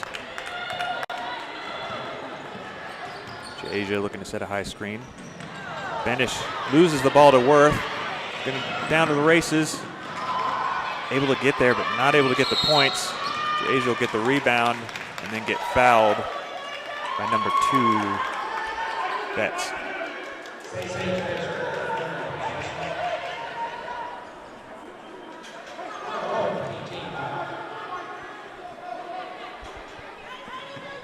Well, the good thing about this half, Justin, a little bit different than the first half, but this one we're not really in foul trouble. 4 fouls for Quinter, 3 for Wallace County, and it doesn't seem like it'll come down to free throws. It's just under 3.5 minutes left. It would take a whole lot of fouling to send a team to a bonus. Yeah, there are a few fouls for each team, but Quinter does have a couple girls in foul trouble themselves. They'll look to hopefully keep them on the court as Bryn tries to dribble around her defender, but Asia just grabs that ball, and it's going to be a jump ball, and it'll go to Wallace County as both Gibbs and Stafford check back in. Both Dinkle and Pierce will check out.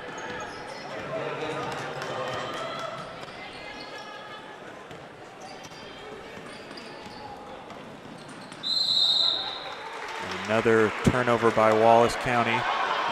Nobody able to get a score in the last minute or so. And totally complete flip of the script of what it's been. This fourth quarter has been scoring, and then all of a sudden after that last Wallace County timeout, it's been a lot of turnovers and just empty possessions. And another empty possession there as Zielinski was wide open. Pass was a little off the mark. A lot of up and downs. And you expect that from a high school team. Here we go. Daly down low again. She had a wide open shot, but she opted to drive in for a better shot. Adds to the lead. He called it in and realized that it was coming. Bryn tries to get a shot down low and just throws it up. Doesn't get the foul call, but they will get the ball back. Wildcats currently up 4. Zielinski wants the ball, gets it. She gets double teamed. And quick jump ball call as Daly comes in and tries to wrestle it away from Zielinski. It will stay Quinter ball though. A nice pass to Ava right under the basket. Again, unable to finish those easy shots. Quite possibly the difference in this one. Now if you're Wallace County, you got a 4-point lead in a game that doesn't have a whole lot of time left. You can eat away at this clock. You're really in no rush here. Stafford passes down to Daly again. Can't quite make that one, and that's first miss in a while. Yeah, if Daly's able to make that one, it could be, that game sealer. Especially with no shot clock here in high school basketball. Hold the ball for really as long as you want without getting a 5-second guarding call. Worth will bring it up to Betts. Ava still being face guarded by Stafford. They've really shut her down, but Worth gets it down low. Again, bounces off the rim. Just a little off. If Quinter had made a lot of those shots, they probably still would have had the lead by a not insignificant amount. Stafford passes down low to Gibbs. She'll get fouled. Wallace County bench is really excited about that one. They look to extend their lead with 1.5 minutes left in this fourth quarter.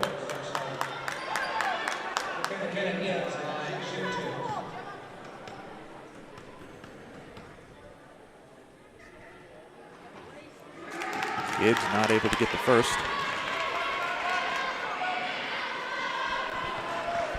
Looks like Daly is getting some advice from our head coach as Gibbs misses the second one.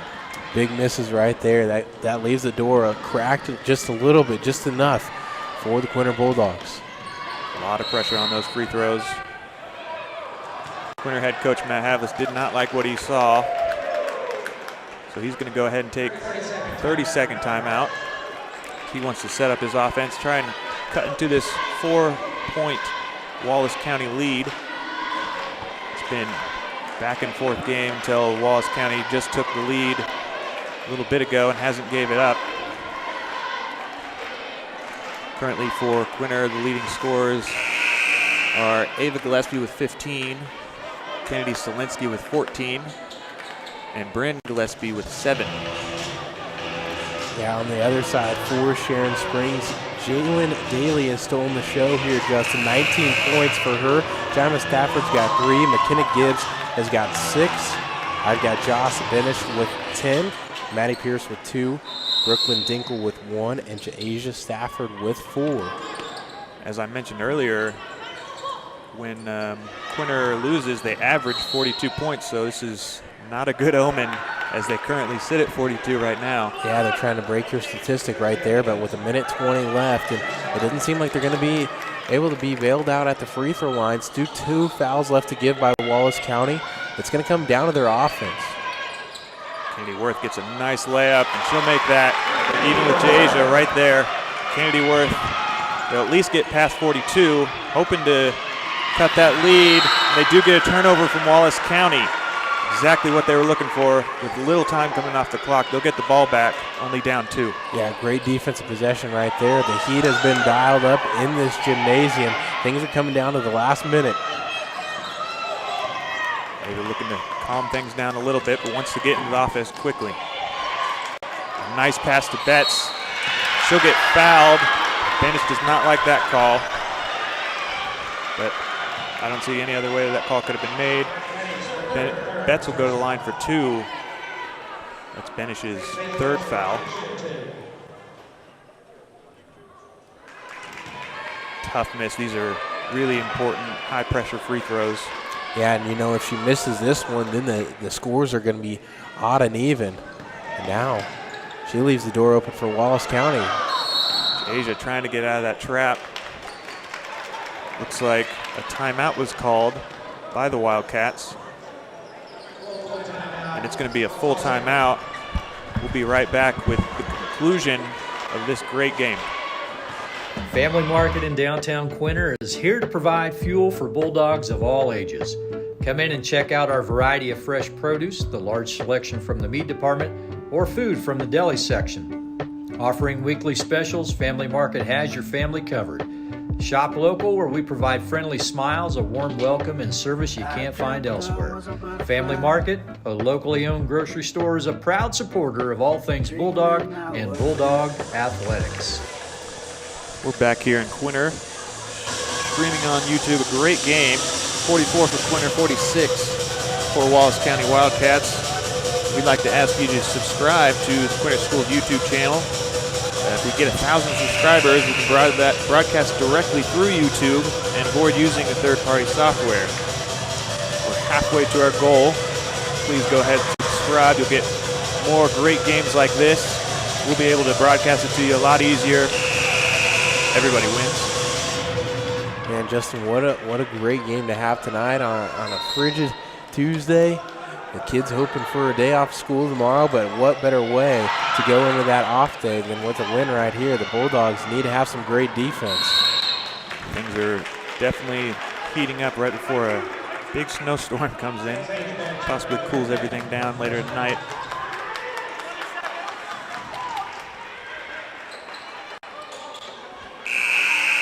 Looks like the foul was on number 5. It's their 4th.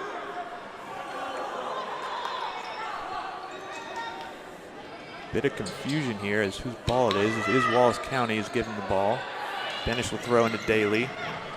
43 seconds left. It's deflected. It'll stay Wallace County ball.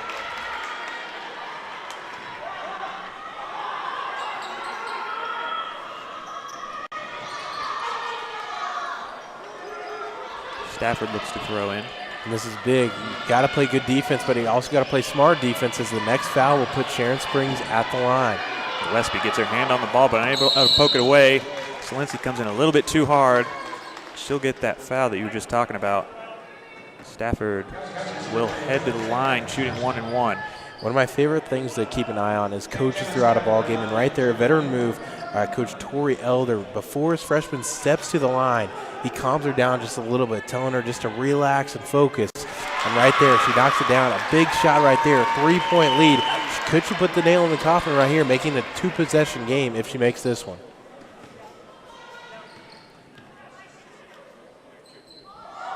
Oh, and she misses. That would have been, like you said, putting Wallace County up 2 possessions, but instead, Quinter have a little bit of hope here.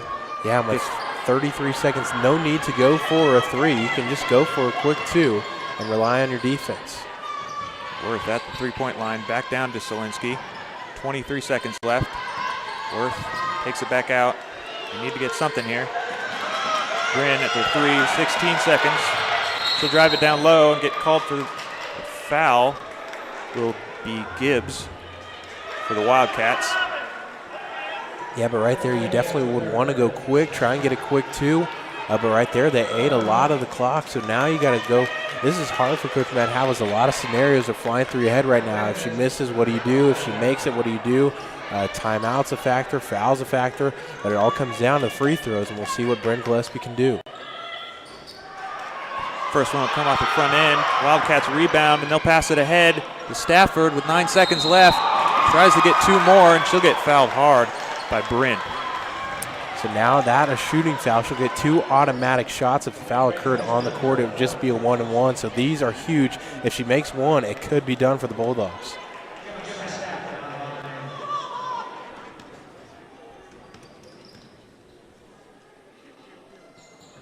Stafford will miss that first one. The lead stays at 3. Now for Coach Havels, you got to be aware. You got to tell your girls, as soon as the rebound is corralled or even tipped, the clock starts. You only got 8.5 left. What can they do? Make the second, make it a 4-point game. They need a quick score. Almost gets a travel call, but instead throws it away. That'll be Wallace County ball, up 4 with 4.8 seconds left. Quinter's going to have to foul immediately or get a deflection. They do. She'll want to throw that up. 1 second left. Just goes off left. Wallace County will come out of here with a win as they were down 11 points at halftime. They end up winning by 4 with a score of 48-44. We'll be back after this break with some after-game analysis.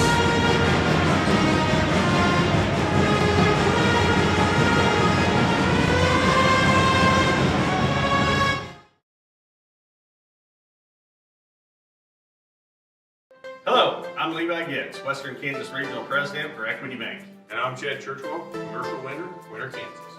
Equity means more. More response, More attention. more expertise. We are proud to support the communities in which we live and serve. And we are proud to support all of the Quinter athletic teams, and we wish you the best of luck. Stop by and see us for all your banking needs. Go Bulldogs!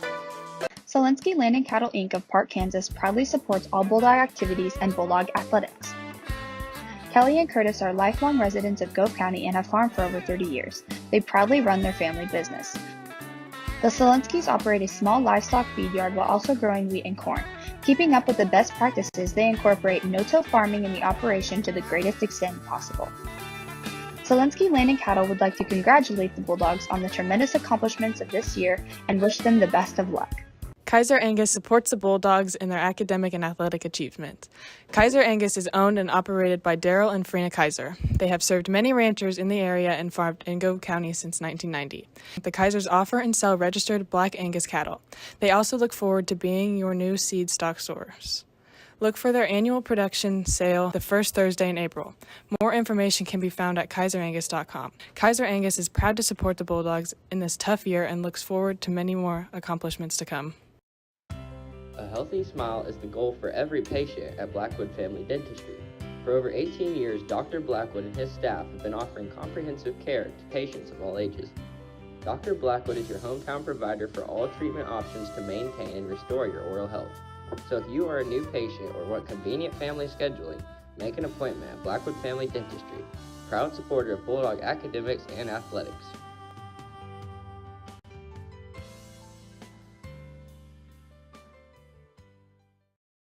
We're back here in Quinter. Both of these teams, the Quinter Bulldogs and the Wallace County Wildcats, had a losing streak coming into this game.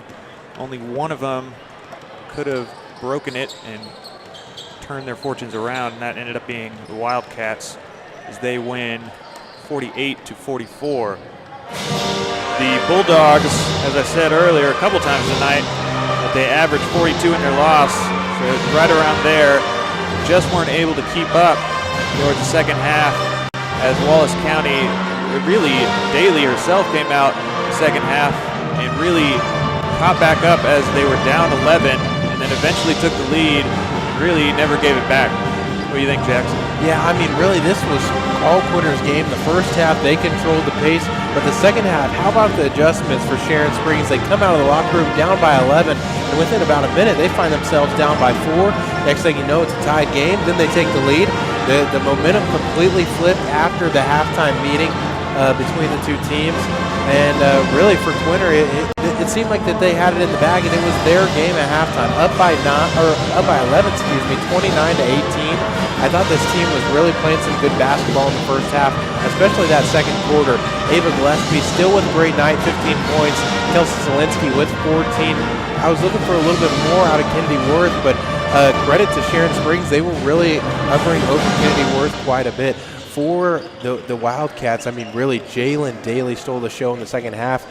She only had 6 in the first half, 13 in the second half, Justin, 19 points to finish, and then we knew she was going to be a problem. Joss Benish, I have her finishing with 11.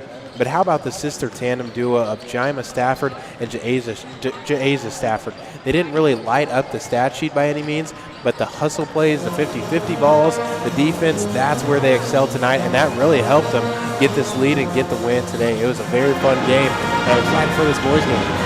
Absolutely. It was definitely an up-and-down game as Quinter will go on to face St. Francis later in this week. But first, later on tonight, in about 13 minutes, we have the boys who will face the Wildcats coming up. They faced Wallace County earlier, but we'll see if they can go ahead and get another win in the W column in about 12 minutes, 50 seconds.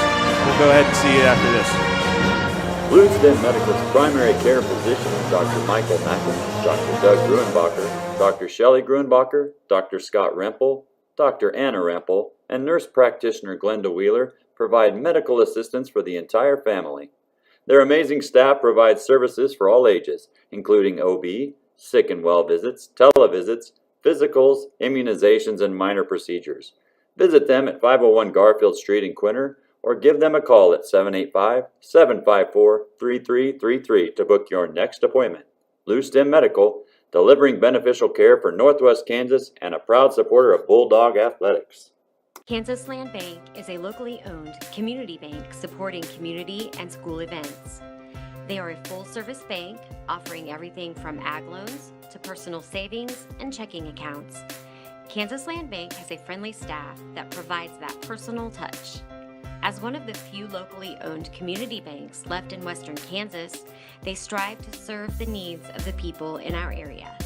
Kansas Land Bank remains a proud supporter of all Bulldog activities. Gove Community Bible Church, located in Gove, Kansas, is a Jesus-driven community that is proud to support the Quinter Bulldogs. We offer worship on Sunday mornings at 10:30 a.m.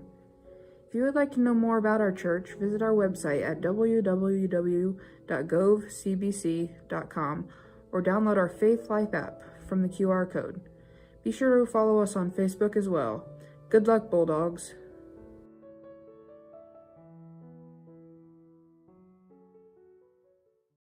Thinking snacks, refreshing sips?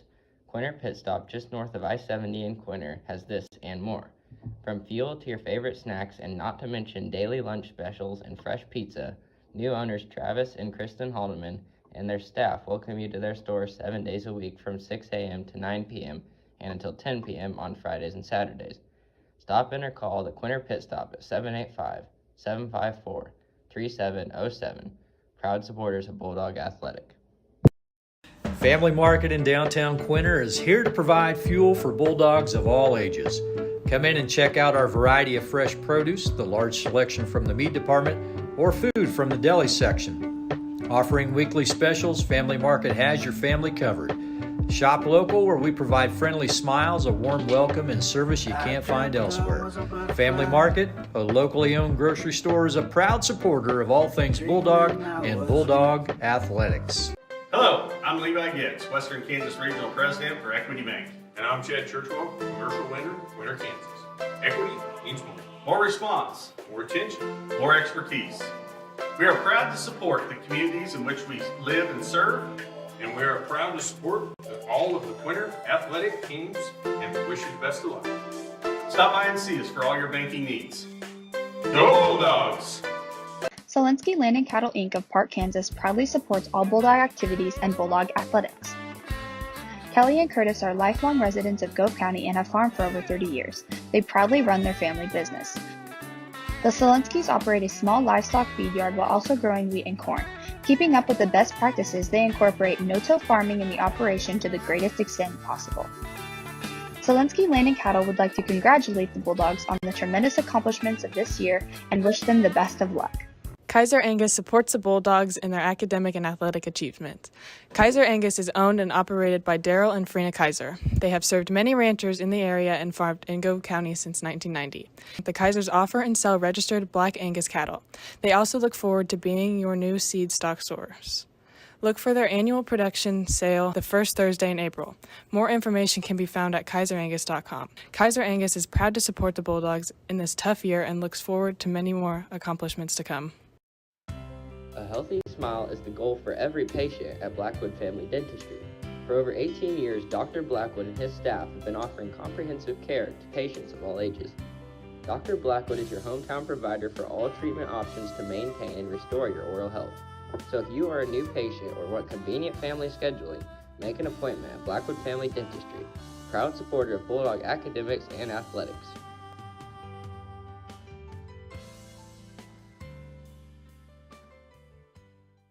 Bluestem Medical's primary care physicians, Dr. Michael Mackin, Dr. Doug Gruenbacher, Dr. Shelley Gruenbacher, Dr. Scott Rempel, Dr. Anna Rempel, and nurse practitioner Glenda Wheeler provide medical assistance for the entire family.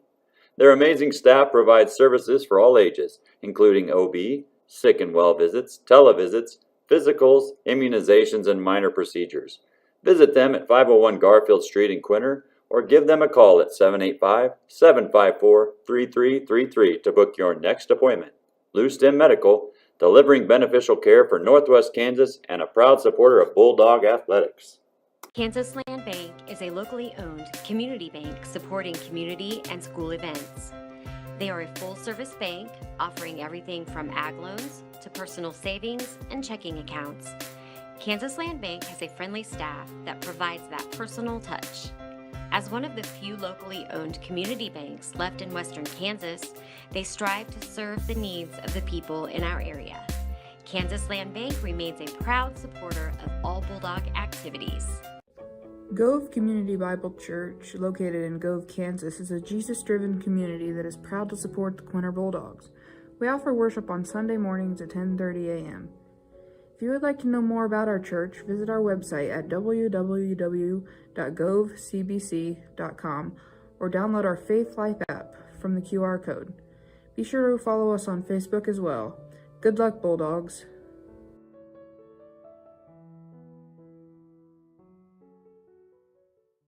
Thinking snacks, refreshing sips? Quinter Pit Stop just north of I-70 in Quinter has this and more. From fuel to your favorite snacks, and not to mention daily lunch specials and fresh pizza, new owners Travis and Kristen Haldeman and their staff welcome you to their store 7 days a week from 6 a.m. to 9 p.m. and until 10 p.m. on Fridays and Saturdays.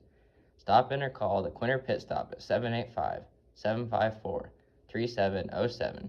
Proud supporters of Bulldog Athletic. Family Market in downtown Quinter is here to provide fuel for Bulldogs of all ages. Come in and check out our variety of fresh produce, the large selection from the meat department, or food from the deli section. Offering weekly specials, Family Market has your family covered. Shop local, where we provide friendly smiles, a warm welcome, and service you can't find elsewhere. Family Market, a locally owned grocery store, is a proud supporter of all things Bulldog and Bulldog athletics. Hello, I'm Levi Gibbs, Western Kansas Regional President for Equity Bank. And I'm Chad Churchwell, commercial lender, Quinter, Kansas. Equity means more. More response, more attention, more expertise. We are proud to support the communities in which we live and serve. And we are proud to support all of the Quinter athletic teams, and we wish you the best of luck. Stop by and see us for all your banking needs. Go Bulldogs! Zielinski Land and Cattle Inc. of Park, Kansas proudly supports all Bulldog activities and Bulldog athletics. Kelly and Curtis are lifelong residents of Gove County and have farmed for over 30 years. They proudly run their family business.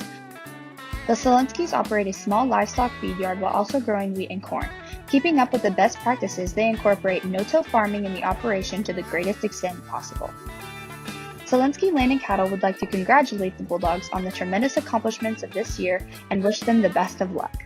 Kaiser Angus supports the Bulldogs in their academic and athletic achievement.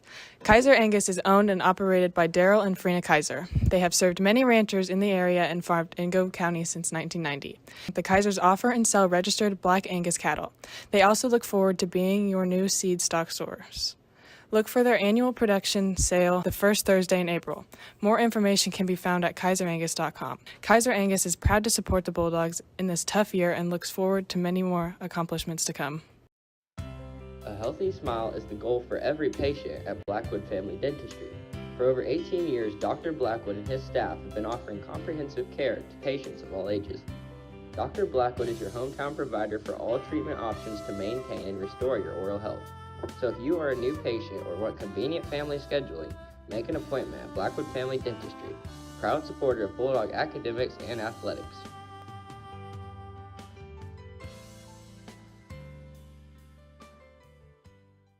Bluestem Medical's primary care physicians, Dr. Michael Mackin, Dr. Doug Gruenbacher, Dr. Shelley Gruenbacher, Dr. Scott Rempel, Dr. Anna Rempel, and nurse practitioner Glenda Wheeler provide medical assistance for the entire family.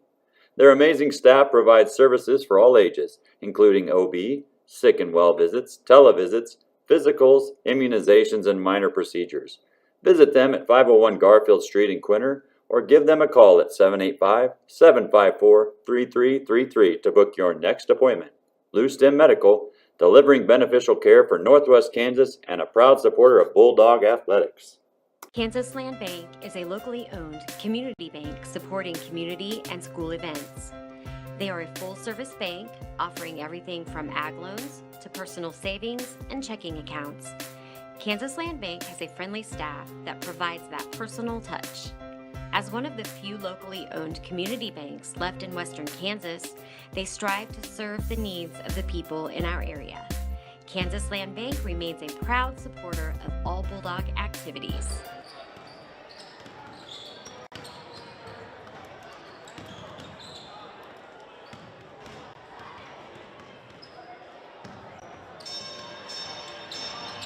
About 3 minutes to go. KU 62, Iowa State 50.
Hello everyone and welcome back to Quinter, Kansas. After the conclusion of the girls game, we have the boys of Quinter High School going up against Wallace County.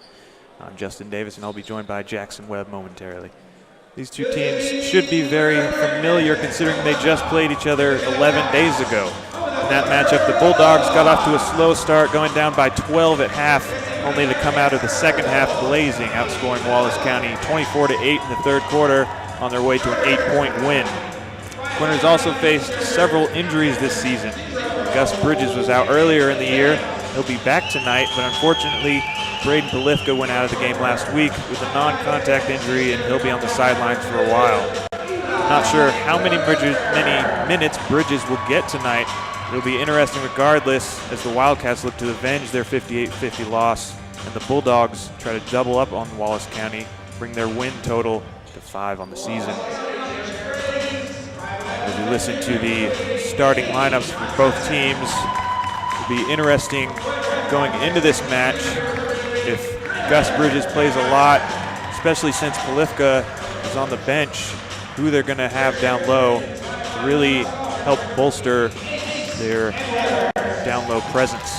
What do you think, Jackson? Yeah, I'm excited to see how this one plays out. Of course, though, we definitely wish that Gus Bridges gets to feeling better, as well as Braden Polifka. He had a non-contact injury, really painful injury to his left knee, so hopefully he heals up. Of course, hopefully they can get it back by the end of the season. If not, for sure in track, Braden Polifka, a huge part of the Quinter High School track team, so just best wishes to him. But I'm excited. These two teams match up very evenly the last time that they played, and like you said, just a short time, 11 days ago that they played each other.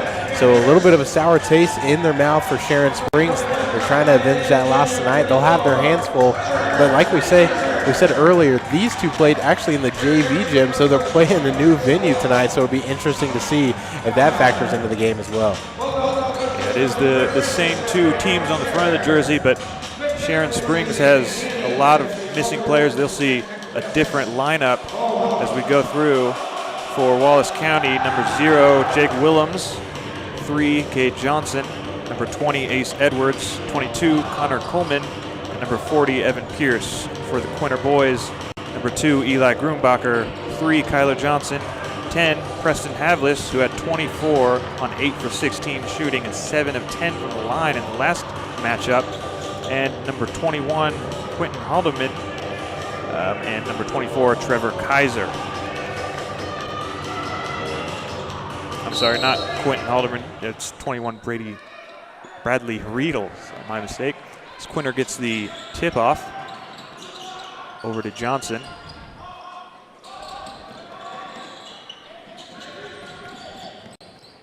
Back to Riedel at top. Johnson looking down low. Exactly how I thought they'd start. They did it just about the whole game last time, 11 days ago. Sharon Springs sat in this 2-3 zone, and it seemed like they're going to do the same thing tonight here, Justin. Riedel loses the ball down low, and looks like a jump ball was called. That'll go over to Sharon Springs.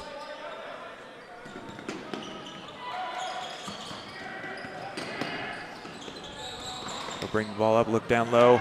Number 22, Connor Coleman. Make a nice layup. Yeah, this Sharon Springs team has a lot of size. We look in the starting lineup, 6'5", Evan Pearson, 6'3" right there, Connor Coleman. He's got the first bucket of the evening, and for Quinter, it's going to be how well will they defend this size. They don't have a whole lot of size, like we said, with Gus Bridges and Braden Polifka out, so how are they going to man up to do it? Looks like Quinter gets called with a 3-second. That'll be a turnover. It'll be a quick timeout by head coach John Christ for Quinter. 30-second timeout, so we'll stay here. Early 2-point lead for Sharon Springs. Just a bit of disjointed offense so far in the couple of possessions that Quinter's had.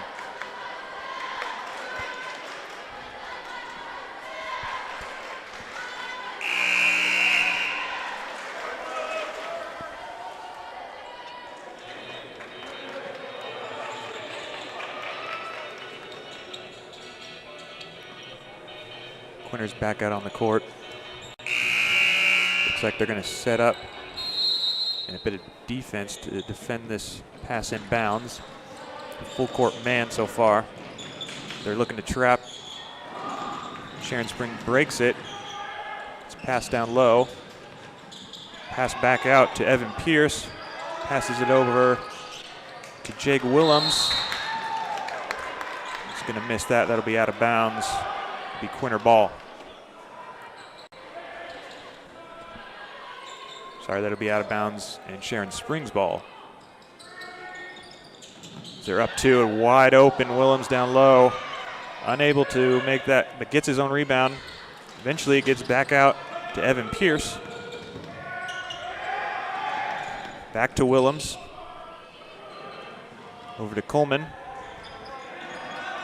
Now Johnson.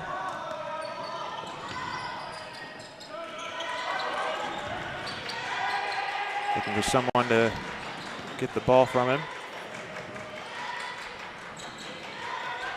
Willems drives low.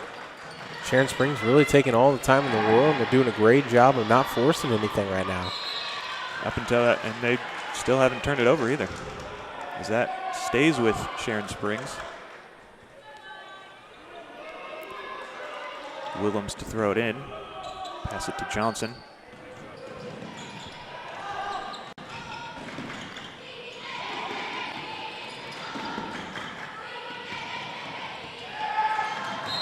Willems clears that side of the court for number 20, Ace Edwards, to drive in, but he'll get called for a travel. That'll be a turnover. Corner ball down 2.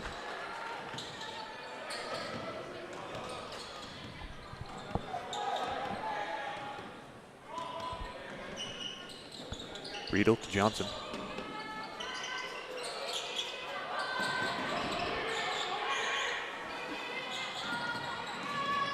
Back to Riedel. Looks to shoot. Doesn't like it. Johnson looking to pass down low. Scrum for the ball. Tried to get it away from his own teammate, was Bradley Riedel, trying to get away from Havlis, but ends up walking. Didn't realize they were on the same team. Gus Bridges will check into the ball game. He'll replace Havlis. Beckner will go ahead and replace Johnson. This is Gus Bridges' first minutes back after long injury. Hopefully that bodes well for his playing time tonight. Johnson does just get across half court. Gets it to Coleman, but then Coleman gets fouled by Kaiser. That'll be Kaiser's first team foul.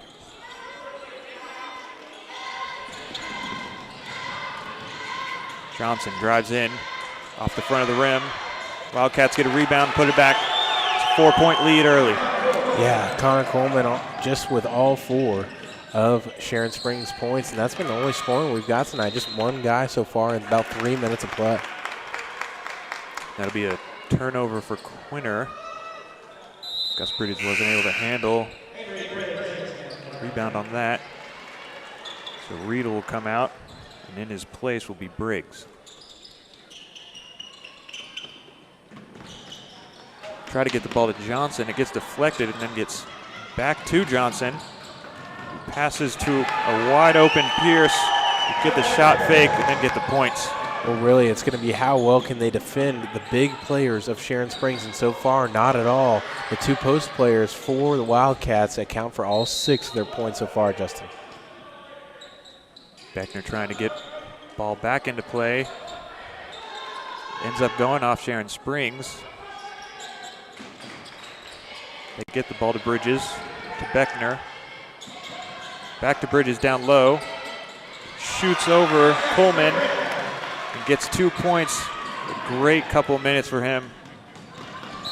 Yeah, it's good to have Gus Bridges back for sure. They really missed him. And in his absence, they've had guys step up. Preston Havlis, like you said, had a terrific game the last time against the Wildcats. He's not the biggest guy, but he was able to man the post pretty well for the Bulldogs. And, of course, Braden Polifka having him in there for Gus Bridges. But then he goes down, so they really had to rely on Kaiser. A real great defense by Eli Grumbacher there. Almost get a 5-second call. Eventually they get the turnover. This will be Beckner bringing the ball up. Quinter from the corner, just off the rim. Bridges tries to get the ball back. There's a foul called. That'll be on Beckner. Sorry, that'll be on Eli Grumbacher, his second.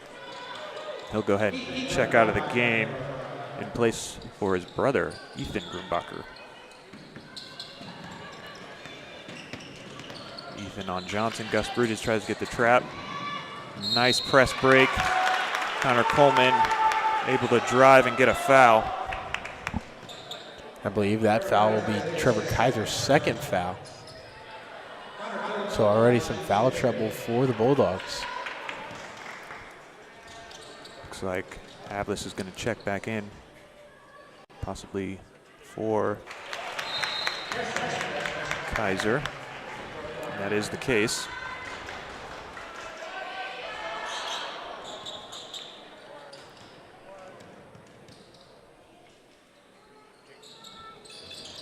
Coleman will go 1 for 2. On the rebound, Beckner ends up getting fouled by Willems. That's Willems' first, and that's team's first. Currently Sharon Springs leads 7 to Quinter's 2. Yeah, Gus Bridges with the only 2 so far for Quinter. Already over halfway through this first quarter, Justin. Gus looking for the ball in the short corner. Unable to get it to him. then Sharon Springs turns it back over as they get called for a carry. That ball was trapped right in between that forearm and the bicep of Ace Edwards as he was trying to go off in that fast break. Gus passes it into Beckner. Grunbacher down to Havlis. Tries to get it to Bridges. Willem steps in the way, but it gets back to Havlis, and he'll score 2. Trying to get the steal was Grunbacher. Unable to do it. Eventually it gets to Willems. Passes down low. And it rims in and out. It's unfortunate Pierce won't add 2 more to the Sharon Springs lead.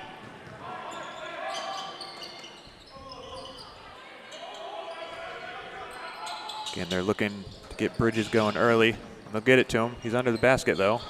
Able to maneuver his way, get his rebound. It gets blocked on the second shot. Havlis down low. Beckner's wide open, unable to get it to him. He'll throw it ahead to Johnson. Grunbacher's there to stop it. And what a high, fast-paced game we've got in this one, Justin. Johnson bounces off his foot, but Pierce ends up getting it. Throw it over to Edwards, who drives. Tries to split the defense. Eventually Pierce ends up with it. Quinter will be called for a foul. That'll be on Gus Bridges, his first. That's Quinter's 5th foul.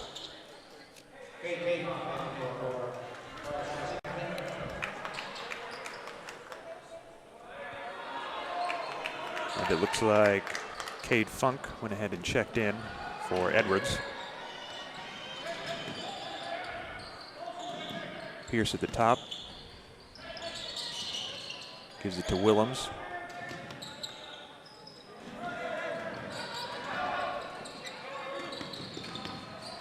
And taking their time, looking to find the open shot. That's Pierce from the 3. Doesn't get it. And they won't get the rebound. That'll be Quinter ball. Quick pass down to Bridges down low. Unable to get a lucky bounce off the glass. Pierce was wide open down low, wanted to pass. They didn't see him, so they'll bring it back out top. Pierce down low. Again with the shot fake, gets Gus Bridges. And that'll add 2 to the lead. Grunbacher not able to handle that pass, but does get a hold of it eventually. Havlis gets to Bridges, back to Havlis. Great pass, doesn't get the points, but will get the foul. He'll go to the line. Yeah, that was a nice give-and-go play, and it's hard to do that in a zone, but they did a great job. Preston Havlis just dished it to Gus. Gus right back to Preston underneath the bucket. No good on the shot, but he will go to the line like you said. And that's one of Gus Bridges' strong suits, passing in the post area. Havlis will make that shot. We have a couple of subs for Quinter. Looks like Kyler Johnson, Riedel, and Getz will come in. Bradley Riedel, when they last played, scored 14 points on 7 for 13 shooting. He'll look to add to his scoring column. Willems at the top. Johnson cuts down low. Funk to Johnson. Looking for Pierce, but he gets double teamed. Willems drives again down the lane, trying to get it to Pierce. Eventually does. Unfamiliar territory though, out of the 3. Tries to get it to Johnson, overthrows him. That'll be a turnover for Quinter.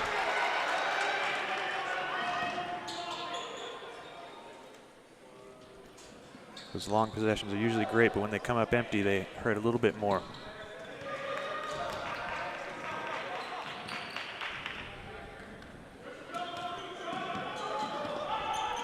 Johnson goes across court, trips, but Havlis ends up open in the corner, shoots a 3. He'll miss. They will get a foul on Willems after the shot. That'll be Willems' 2nd foul. And in fact, he'll go to the bench as Edwards checks in.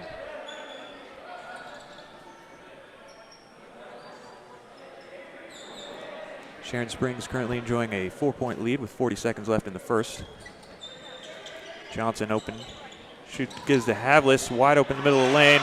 He'll make a great layup to cut the lead. Yeah, in traffic. How about that finish right there? They opened up the paint for him. He did a great job of finding that open slot and an even better entry pass. Great hustle right there on defense. Riedel finds the man down low. Unable to gather and get that shot up the way he wanted to. So it'll be Sharon Springs' ball with 12 seconds left in the first. Sharon Springs up by 2. Find wide open Coleman, but it goes between his legs. Eventually they get it to Pierce, who will shoot it. 3 seconds left. Gonna have to shoot one. Not able to get there in time. So instead we'll end the first with Sharon Springs enjoying a lead of 9-7. We'll be right back after this. Gove Community Bible Church, located in Gove, Kansas, is a Jesus-driven community that is proud to support the Quinter Bulldogs. We offer worship on Sunday mornings at 10:30 a.m.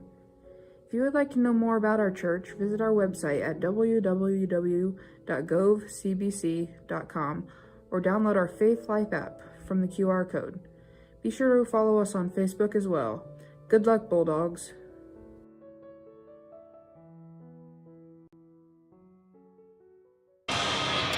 We're back here in Quinter, start of the second quarter. Wallace County Wildcats leading the Quinter Bulldogs 9-7. Quinter Bulldogs averaging 11.5 points per game in the first quarter, so they're not quite living up to what they usually do, but while Wallace County averages 10.6, they're getting about the same as they usually do, even with a lot of their starters not here today. Yeah, it was an interesting first quarter. 16 combined points in 8 minutes. Not a whole lot of great offense, but for the guys that have been scoring, Connor Coleman and Evan Pierce, the tandem duo of some great athletes down low who stand in at 6'5" and 6'3", are presenting some problems so far for the Bulldogs. It looks like number 20, Ace Edwards, got hit in the face there a little bit. Yeah, I think he got a palm and a fistful of Lakin Getz' fist right to the nose.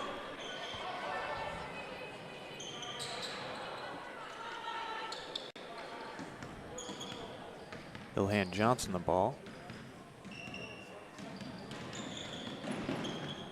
To Funk. Tries to get it back to Edwards, but it's stolen by Quinter. And then almost a block, but instead it'll be a foul on Edwards. That's his first foul. Trace Kinnerkinick will shoot. Off the back iron for the first.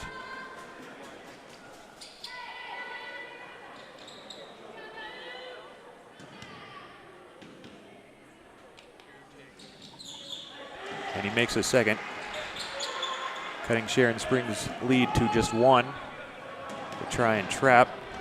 Looks like they want the ball back. Edwards does make it across, but ends up getting called for the travel. Great defense by Quinter. Hopefully they can turn it into offense here as they'll throw it in near half court.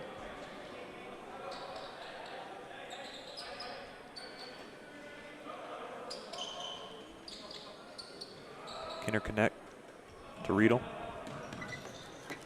Over to Johnson. Have this on the high post. Getz on the low post. Getz will get it. Back his man down. Shoot over him. He'll add 2. And that'll be first Quinter lead. Yeah, that's a good bucket right there by Getz. He definitely needed that, and especially, in the absence of Braden Polifka and Gus Bridges not being able to add that many minutes, just coming off of injury, Lakin Getz will be a huge player in tonight's ball game.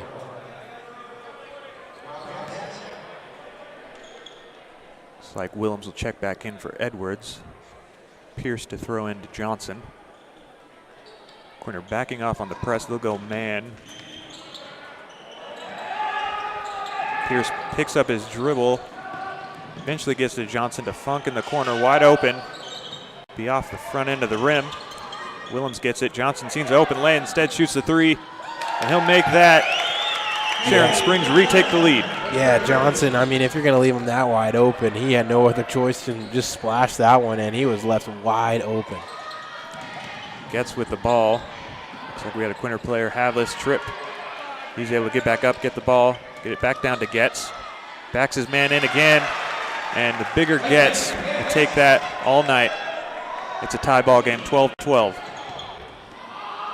Ooh, Funk throws a hard pass, but Getz steps in the way. Riedel gets it, and he'll get a layup.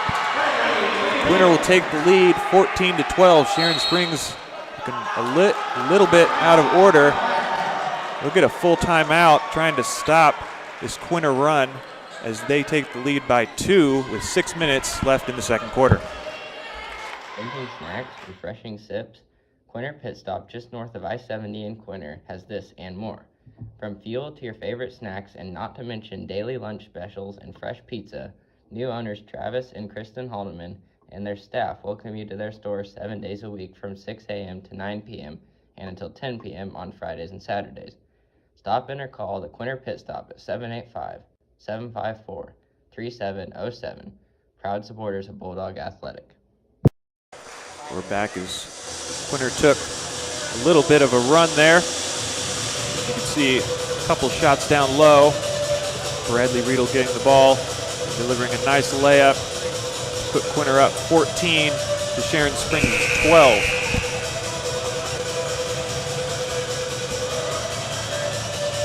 Quinter just getting out of their timeout while Sharon Springs still wants to talk about it. Head coach Steele was not happy. Yeah, his guys giving up a little bit of a run, and they've given the Quinter Bulldogs a lot of life. Right now, the last 2 buckets for Bradley Riedel and Lakin Getz have served to be big ones, and the defense do an even better job. Another turnover, but they do get the ball back. And then they turn it right back over to Havlis, who drives straight into the lane, shoots it, he'll get fouled. It's not what you want to see if you're Sharon Springs after a called timeout trying to stop a run.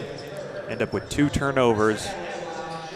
Quinter able to get a foul, and that's the 3rd foul for Willems. Havlis makes his first, and Willems will come onto the bench. Yeah, that's a great point that you had. 3 fouls, and really, with only 3 guys on the bench, that's not a foul, or 4 guys on the bench, excuse me, only 9 total guys travel and make the trip to Quinter tonight for Sharon Springs. You got to stay out of foul trouble tonight. Absolutely. Havlis will score the second. Quinter up by 4 points now. We'll give it to Johnson. Back to Edwards. 1 dribble to Pierce. Throw it down to Funk. Over to Johnson. They do break the press. Looking down low, but then it's a turnover. Getz running all the way. He'll give it to Riedel. A little too close for bounce pass, but he does get the up and under and adds, it's now a 6-point lead for Quinter. Well, I think they figured it out, really, Justin. Press break or pressure is how you beat Sharon Springs, because it doesn't allow their bigs to go down low to the blocks and get set. There you go, another great defensive play by Quinter. It's a 10-second call. Weren't able to get across half court. They're taking a page from Quinter girls' playbook, as they like to use the press a lot and turn defense into offense. And Quinter boys are doing a great job of it here today. Kyler Johnson gets a wide open shot on the wing, not able to convert, but he will get his ball back. Riedel has the ball, gives it down to Getz. Nice little alley-oop rebound, put back by Havlis. Any way you can get him is a good way to score. They'll get it to Funk. Wanted him to drill across the line. Instead, he turns it over to Kinder Connect. Almost a travel, but it does get tipped. Down to Havlis, wide open layup. And Quinter's starting to run away with it as they balloon into a 10-point lead. Another turnover by Sharon Springs as Kyler Johnson tries to get a layup, but will get called for a charge, it looks like. A little bit of damper on the mood as Quinter had an amazing run there. They'll still try and put Sharon Springs in a press. As it's the positive thing about this press is it really speeds Sharon Springs up, and they don't have a lot of people to sub. Another turnover by Sharon Springs.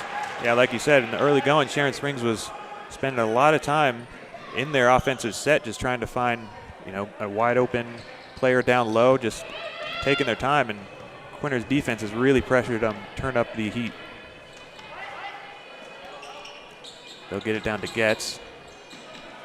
Sharon Springs back in the 2-3 zone. Riedel cuts down through the alleyway. He'll make 2 more points. Another steal.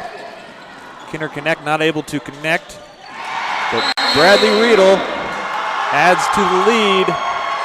Sharon Springs is out of order.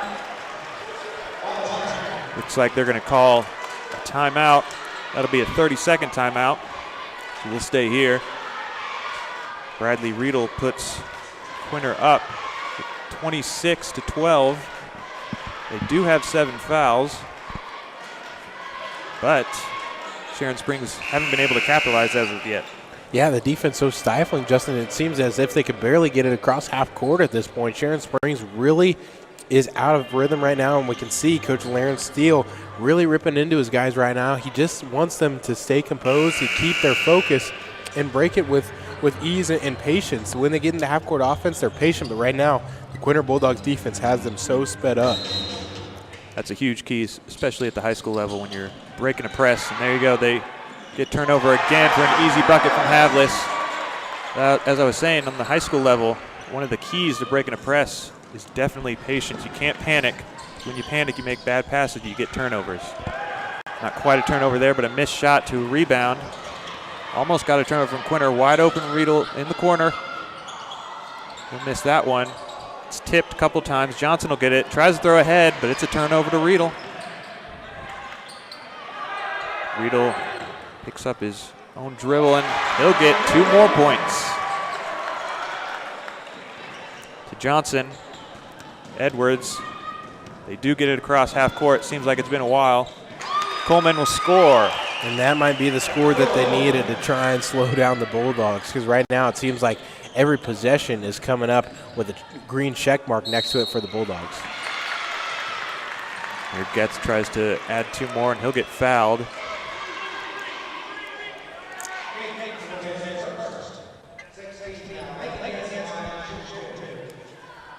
It's amazing Quinter only scored 7 in the first quarter. They're already up to 30 here with 3 minutes left in the second.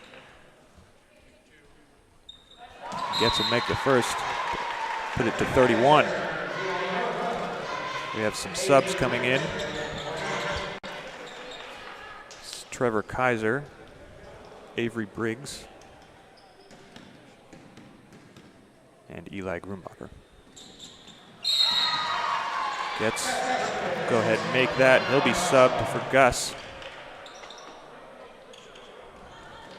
So we got a whole new lineup except for Riedel, and another turnover. Feel like a broken record here tonight. Just turnover, turnover, turnover. Yeah, there's been quite a lot, and I know that's going to get Coach Steele extremely fired up. And at halftime, I think that's all they're going to harp on is turnovers. You got to be very cautious with the basketball. That is your most prized possession. You can't lose that big orange thing, because without it, you can't be playing basketball. Exactly. Can't score without the ball, and when you turn it over this much, Quinter has really no choice but to score. So that's second foul on Evan Pierce. And Quinter's now in the 1-and-1. It'll get even more points as they go to the line. Kaiser hits the first and the second. And quickly, this has turned into a 20-point game. They'll try and get it across half court. They do. Coleman's open down low. Gets the shot fake. Unable to get 2 points. Rebound. Jump ball. And that'll stay with Sharon Springs. Beckner will come in for Riedel.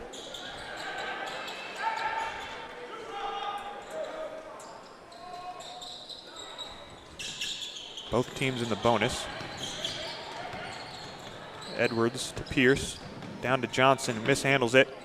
Tries to get a shot affected by number 32, Briggs. Beckner to Grumbacher. Looks like we had a call down low. It's a foul on Edwards, his second.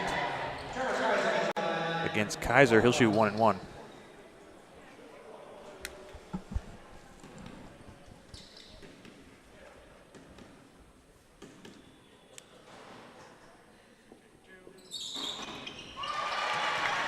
Kaiser will make that. Yeah, Kaiser doing a good job at the free throw line tonight. He's 3 of 3 so far.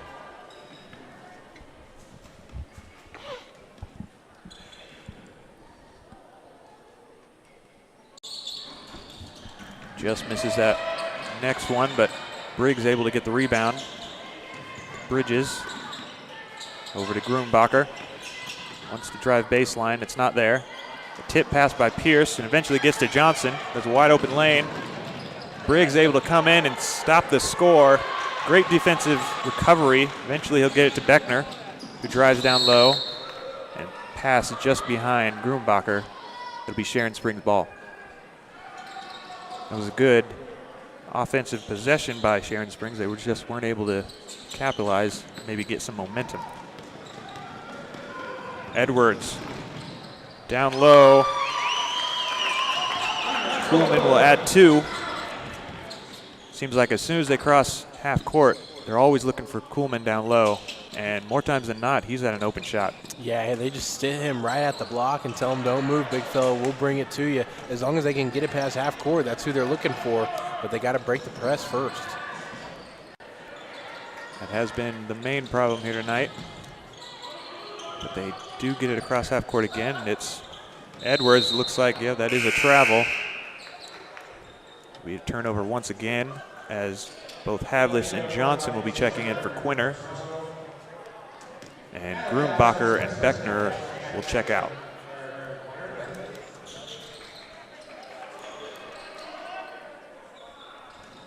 Sorry, that was, looks like a foul on Beckner. His third foul. Initially, I thought you were right. I thought they called it a turnover and a double dribble, but instead they get it as a hold on the arm. Wallace County gets a rebound. Edwards tries to shoot a 3, doesn't make it, rims out.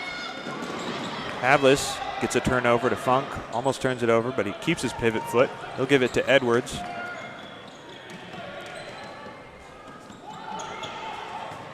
Edwards dribbles from side to side, now to Johnson, looking for Pierce down low.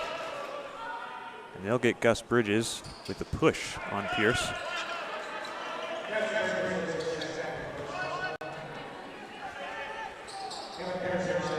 Travis Korb Jr. will check in for Edwards.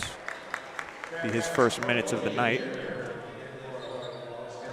as Pierce takes his first shot.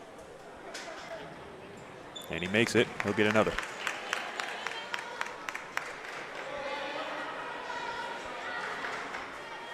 Minute left here in the first half. Quinter still enjoying a large lead after that run. Kaiser gets the rebound, gives it to Briggs. He'll give it to Johnson in the corner. Over to Havlis. Johnson covers him. Looks like it's a 3-second call on Quinter. This might be what Sharon Springs need if they can get it across half court. Over to Korb Jr. Pierce to Funk. Looking for Coleman again down low. Instead, they'll pull it out. Start their offensive set. Pierce at the top, gets it to Korb Jr. Yeah, this is one of the few times in the second quarter where they're able to break it past half court and then get set into their half court offense, and it ended up being a good thing for them. That's what they got to do, especially if Quinter presses them in the second half. Just slow things down, cross that big black line, and then just slow it down. Take your time. Of course, like you said earlier in the girls' game, no shot clock, so you really have nothing bearing down on you, limiting how long your possession is. And Trace Kinderconnect, Bradley Riedel, and Getz will check in for Quinter.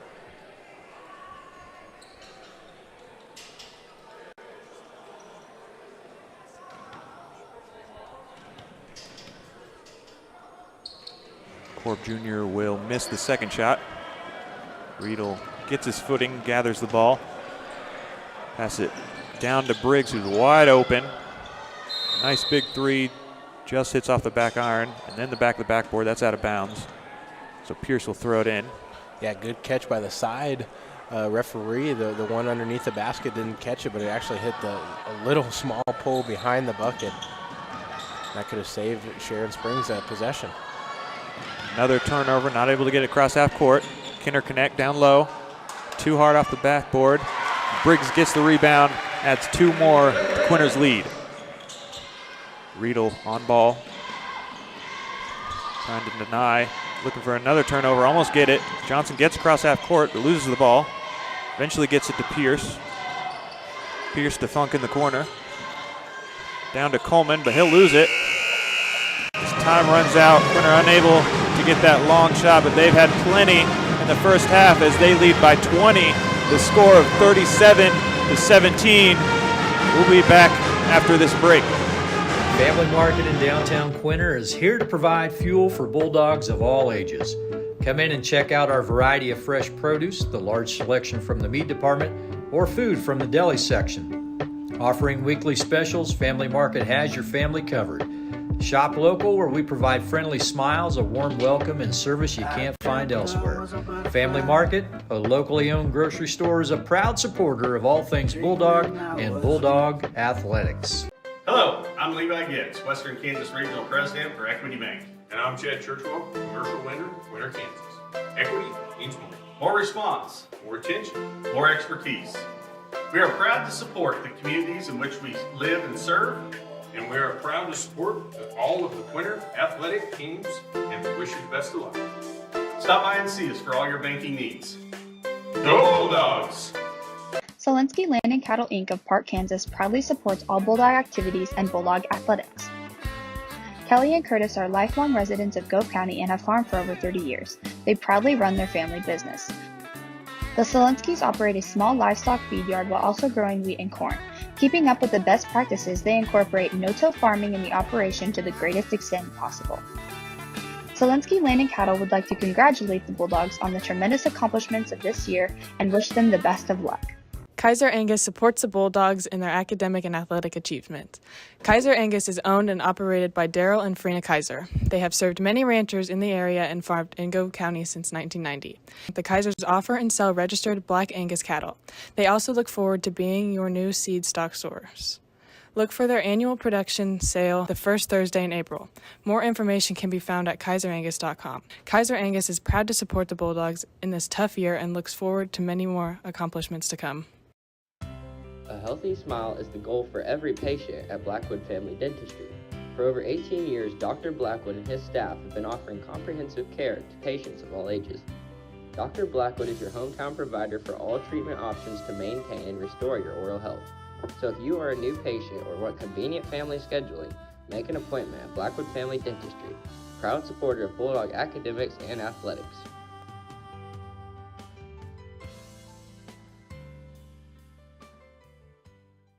Bluestem Medical's primary care physicians, Dr. Michael Mackin, Dr. Doug Gruenbacher, Dr. Shelley Gruenbacher, Dr. Scott Rempel, Dr. Anna Rempel, and nurse practitioner Glenda Wheeler provide medical assistance for the entire family. Their amazing staff provides services for all ages, including OB, sick and well visits, televisits, physicals, immunizations, and minor procedures. Visit them at 501 Garfield Street in Quinter, or give them a call at 785-754-3333 to book your next appointment. Bluestem Medical, delivering beneficial care for Northwest Kansas and a proud supporter of Bulldog athletics. Kansas Land Bank is a locally owned community bank supporting community and school events. They are a full-service bank offering everything from ag loans to personal savings and checking accounts. Kansas Land Bank has a friendly staff that provides that personal touch. As one of the few locally owned community banks left in Western Kansas, they strive to serve the needs of the people in our area. Kansas Land Bank remains a proud supporter of all Bulldog activities. Gove Community Bible Church, located in Gove, Kansas, is a Jesus-driven community that is proud to support the Quinter Bulldogs. We offer worship on Sunday mornings at 10:30 a.m.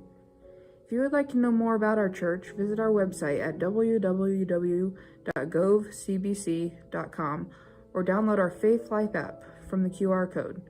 Be sure to follow us on Facebook as well. Good luck, Bulldogs.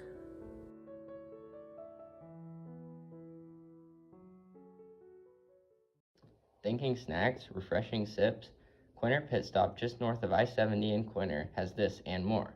From fuel to your favorite snacks, and not to mention daily lunch specials and fresh pizza, new owners Travis and Kristen Haldeman and their staff welcome you to their store 7 days a week from 6 a.m. to 9 p.m. and until 10 p.m. on Fridays and Saturdays. Stop in or call the Quinter Pit Stop at 785-754-3707. Proud supporters of Bulldog Athletic. Family Market in downtown Quinter is here to provide fuel for Bulldogs of all ages. Come in and check out our variety of fresh produce, the large selection from the meat department, or food from the deli section. Offering weekly specials, Family Market has your family covered. Shop local, where we provide friendly smiles, a warm welcome, and service you can't find elsewhere. Family Market, a locally owned grocery store, is a proud supporter of all things Bulldog and Bulldog Athletics. Hello everyone, welcome back to halftime of the boys game. The Quinter Bulldogs versus the Wallace County Wildcats. You look at the end of the first quarter and you're thinking it was a slow game with just a score of 7-9, but then you look back up at the end of the second and it's 37 for Quinter, 17 for Wallace County, and you wonder what happened. Well, I'll tell you what happened. The defense of Quinter turning over Wallace County numerous times and able to stretch the lead to 20 here at halftime as the Quinter Bulldogs outscore Wallace County 30-8 in the second quarter. It's looking like a repeat of the last game when Quinter outscored Wallace 24-8. That was in the third quarter. It'll be tough for Wallace County to come back here in the second half. How do you think they're going to be able to do it, Jackson? Yeah, I don't know if they honestly will be able to, especially if Quinter keeps up the press, because that really has sped up the Wildcats tremendously. Also, they're going to have to get a better presence defensively from their post players. Post touches and post looks are coming way too easy for the Quinter Bulldogs, and it's a team with not a lot of size. Preston Havlis leads the scoring for the Quinter Bulldogs. Like last game, he had 24 tonight. He's got 11 in the first half. He's a guy that's only 6 foot tall, and he's going up against 6'5" and 6'3", and he's taking them on with ease. It's been fun to watch, but the Sharon Springs Wildcats have to have better post presence to win the second half. Yeah, there's definitely going to be a lot of pressure on the Wildcats to get something going early, or this is going to turn into a complete blowout. We'll be back with the second half of this game in about 3 minutes. Stay here. Hello, I'm Lee Angus, Western Kansas Regional President for Equity Bank. And I'm Chad Churchwell, Commercial Lender, Quinter, Kansas. Equity means more. More response, more attention, more expertise. We are proud to support the communities in which we live and serve, and we are proud to support all of the Quinter. Kansas Land Bank is a locally owned community bank supporting community and school events. They are a full-service bank offering everything from ag loans to personal savings and checking accounts. Kansas Land Bank has a friendly staff that provides that personal touch. As one of the few locally owned community banks left in Western Kansas, they strive to serve the needs of the people in our area. Kansas Land Bank remains a proud supporter of all Bulldog activities. Zielinski Land and Cattle Inc. of Park, Kansas proudly supports all Bulldog activities and Bulldog athletics. Kelly and Curtis are lifelong residents of Gove County and have farmed for over 30 years. They proudly run their family business. The Zielinskis operate a small livestock feed yard while also growing wheat and corn. Keeping up with the best practices, they incorporate no-till farming in the operation to the greatest extent possible. Zielinski Land and Cattle would like to congratulate the Bulldogs on the tremendous accomplishments of this year and wish them the best of luck. Kaiser Angus supports the Bulldogs in their academic and athletic achievement. Kaiser Angus is owned and operated by Daryl and Frina Kaiser. They have served many ranchers in the area and farmed in Gove County since 1990. The Kaisers offer and sell registered Black Angus cattle. They also look forward to being your new seed stock source. Look for their annual production sale the first Thursday in April. More information can be found at kaiserangus.com. Kaiser Angus is proud to support the Bulldogs in this tough year and looks forward to many more accomplishments to come. A healthy smile is the goal for every patient at Blackwood Family Dentistry. For over 18 years, Dr. Blackwood and his staff have been offering comprehensive care to patients of all ages. Dr. Blackwood is your hometown provider for all treatment options to maintain and restore your oral health.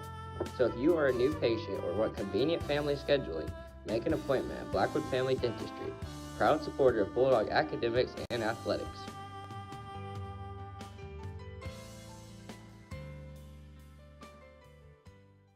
Bluestem Medical's primary care physicians, Dr. Michael Mackin, Dr. Doug Gruenbacher, Dr. Shelley Gruenbacher, Dr. Scott Rempel, Dr. Anna Rempel, and nurse practitioner Glenda Wheeler provide medical assistance for the entire family. Their amazing staff provides services for all ages, including OB, sick and well visits, televisits, physicals, immunizations, and minor procedures. Visit them at 501 Garfield Street in Quinter, or give them a call at 785-754-3333 to book your next appointment. Bluestem Medical, delivering beneficial care for Northwest Kansas and a proud supporter of Bulldog athletics.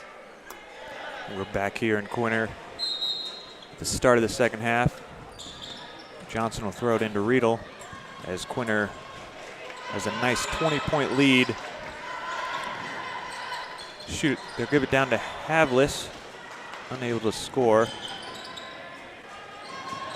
Johnson down to Edwards. Skip pass to Willems. To Johnson. Pierce sets a screen.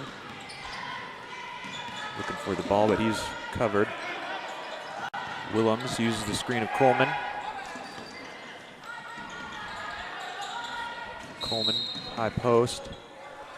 Looks like a foul on Quinter. Number 24, Trevor Kaiser, that's his third.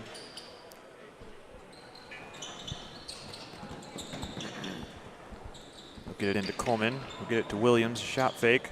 Riedel's not fooled. We'll stay with him, get the block, and get his shot. Great determination there on defense. Bradley Riedel wouldn't be denied, and he went up straight up and clean for the block. Great offensive play on the other end with a fake shot and nice assist. They'll look to press again, trying to keep this 20-point advantage. But Coleman gets open. Nobody covered him. They'll at least keep pace with Quinter. Riedel drives in. And that's a nice pass from Eli Gruenbacher.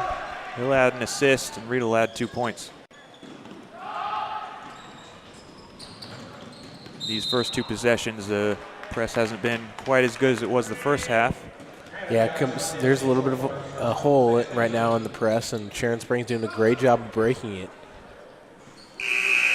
Kyler Johnson does get called for a foul. That's his fourth, unfortunately. He's going to be sitting on the bench for a while as Beckner will come in for him. Johnson to throw in. Up to Pierce. Taller Pierce just shoots over Kaiser, and he'll make two. It's a good start for the Wildcats. Yeah, much better than what it was in the first half for sure, Justin. They'll need a lot more to keep up. Havlis gets stopped in his tracks, turns it over to Pierce. Pierce picks up the ball at half court. Not something you usually want to do.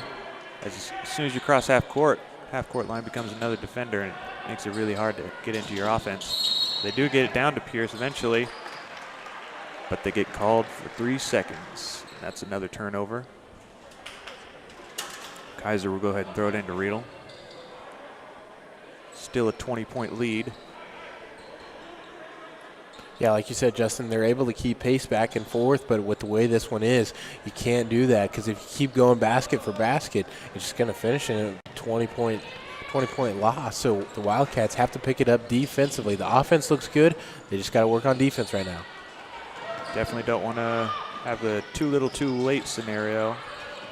If you want to get started early, Riedel misses that pass, but it does get to Gruenbacher. Out to Havlis. Tries the jab step, doesn't work. He'll get it to Riedel, back down to Havlis, down low. Across the baseline, down to 24 Kaiser. He'll add two. Yeah, that was great offense, really. Great pass, entry pass by Bradley Riedel to Havlis, and then across the lane, Havlis to Kaiser. And they do get a turnover, but eventually turn it over themselves down low.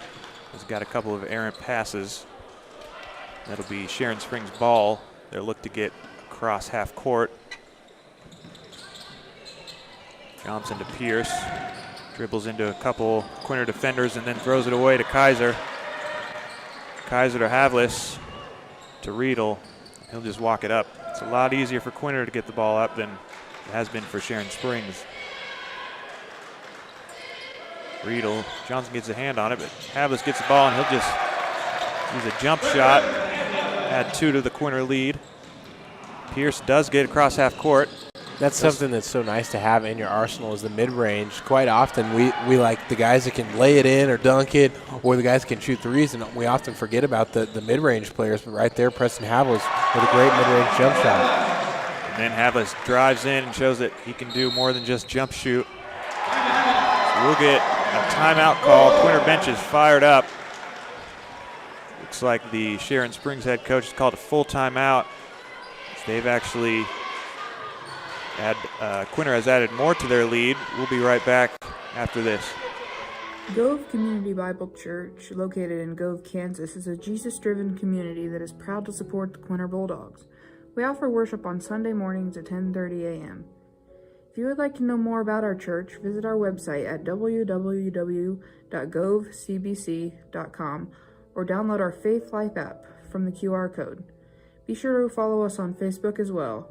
Good luck, Bulldogs.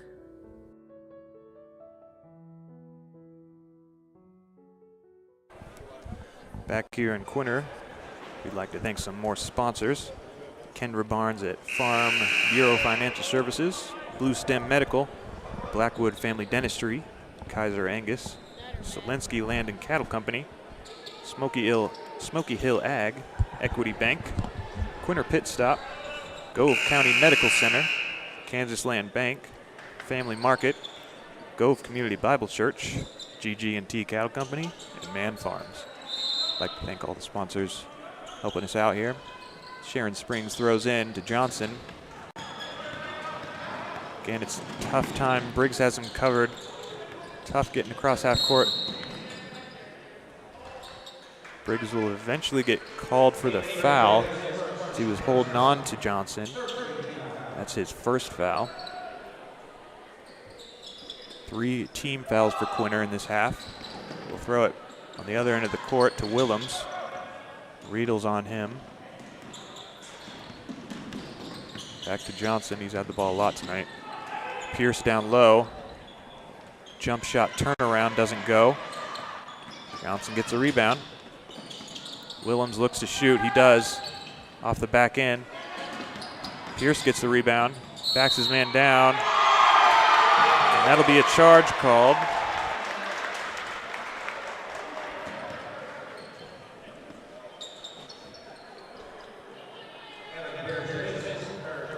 As Briggs stands in his way, and that's Pierce's 3rd foul, which is not great for Sharon Springs' offense.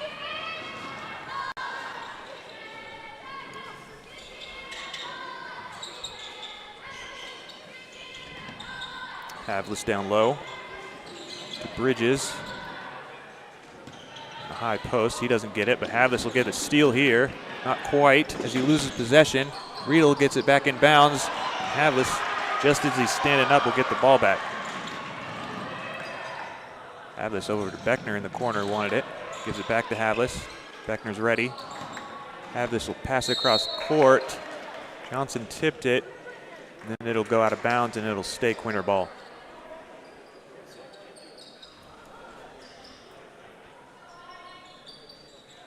Havlis throws it into Briggs to Riedel. At this point, it looks like Quinter's just trying to slow down the offense, pressure them on their full court press. Yeah, offense isn't their main worry right now with a commanding 26-point lead. It really is all going to come down to their defense. Time is an enemy for Quinter at this point. Havlis will shoot a 3, and he'll make that, extend the lead, 29. Yeah, Preston Haviland, he had 24 points the last time that these two met. He's really finding his stroke against the Wildcats. He's got 18 tonight. Bet he wishes he could play them every week at this point. Pierce gets the ball down low, shoves Bridges out of the way, and he'll get cut 2 into this massive Quinter lead.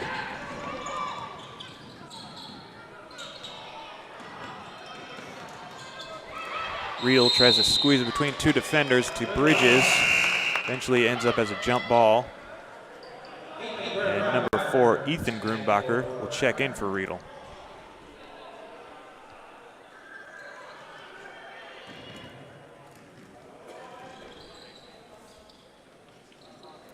Quinter closing in on their average score for a full game with 2 minutes left in the third quarter. They average 52 points. They already have 50.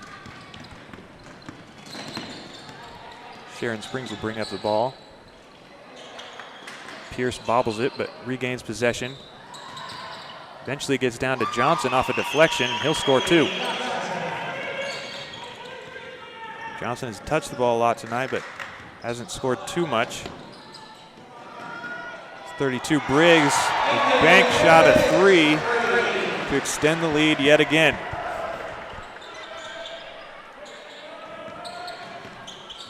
Again, Johnson with Briggs guarding. Pierce gets denied by Bridges.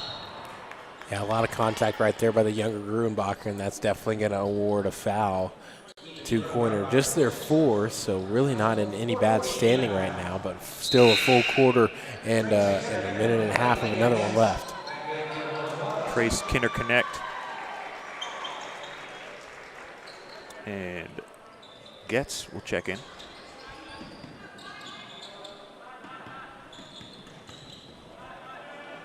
Willems to Kuhlman. Over to Johnson, who shoots a 3 just off the back end. That looked pretty good until right as it hit the rim.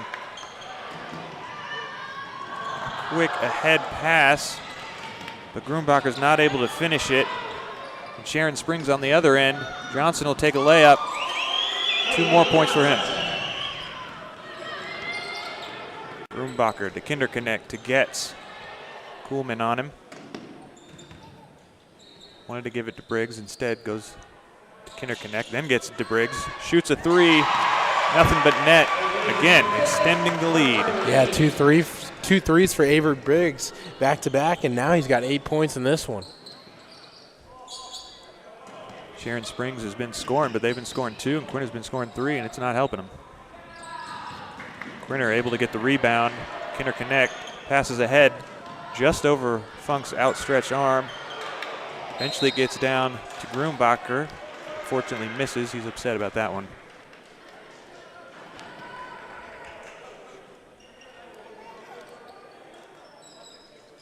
Briggs will throw in. Looks like they're going to sub out Pierce. Might have been knocked down a little bit. Seems to be grabbing at his hip. Edwards will check in. Briggs to Kinder connect. Back to Briggs. Quinter has been called for 3 seconds. And I feel like we've seen more 3-second violation calls tonight, both between the girls and the boys game, than we've seen all season, Justin. Yeah, these refs are especially looking for it in these games. Especially, of course, when Sharon Springs and you have guys of 6'5" and 6'3", they're just so easy to spot down there. Yeah. Johnson unable to capitalize on that easy shot. Kinder connect wide open from 3. That's a little off. That's going to end the third quarter as Quinter will take a commanding lead, 56 to Sharon Springs 27s. We'll be back for the fourth quarter after this.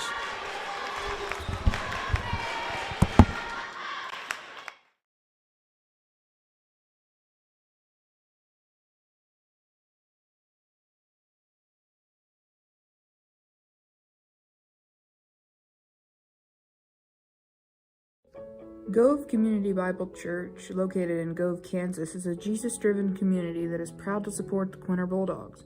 We offer worship on Sunday mornings at 10:30 a.m.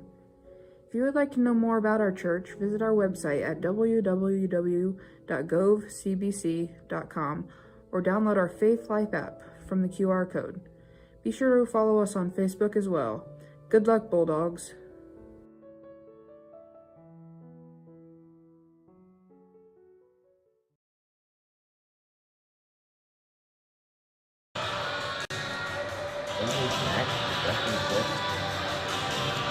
We're back here in Quinter. Have a couple of things going on this week, as this Friday is the snowball game against St. Francis.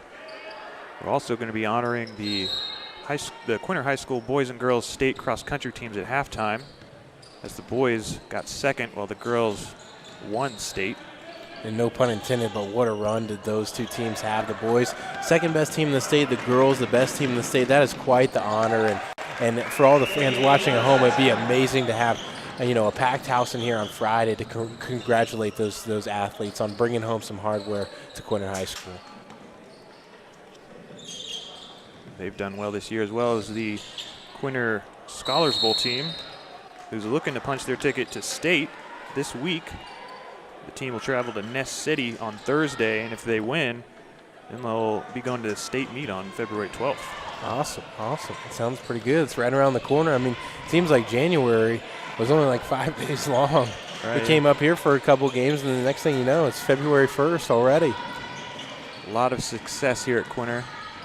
A lot of teams doing well, both academically and athletically.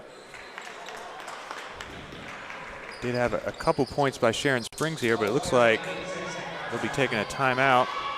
That'll be at 30 seconds. We'll stay here. They weren't able to cut much into the lead. It looks like they want to talk about what their plan is next.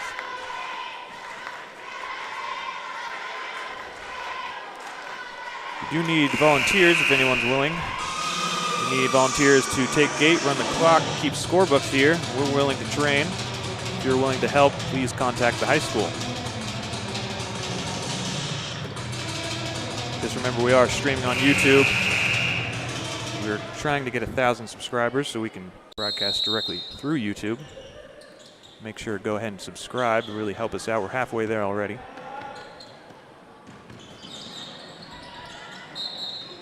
Grumbacher gets a nice deflection there.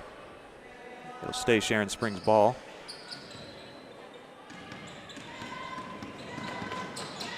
Johnson to Edwards. Kuhlman sets a screen.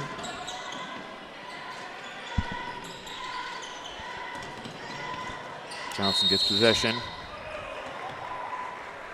Tries to use his pivot foot, but fortunately gets called for a travel. That'll be another turnover.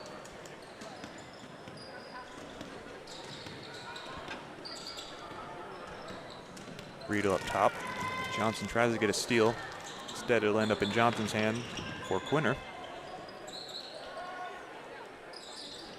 Grumbacher over to Havlis. Havlis will shoot a three. It just rims out. Really, thought that one was going down for a second, Justin. Definitely wanted to go down, but that'd be point number 21 if that one goes home.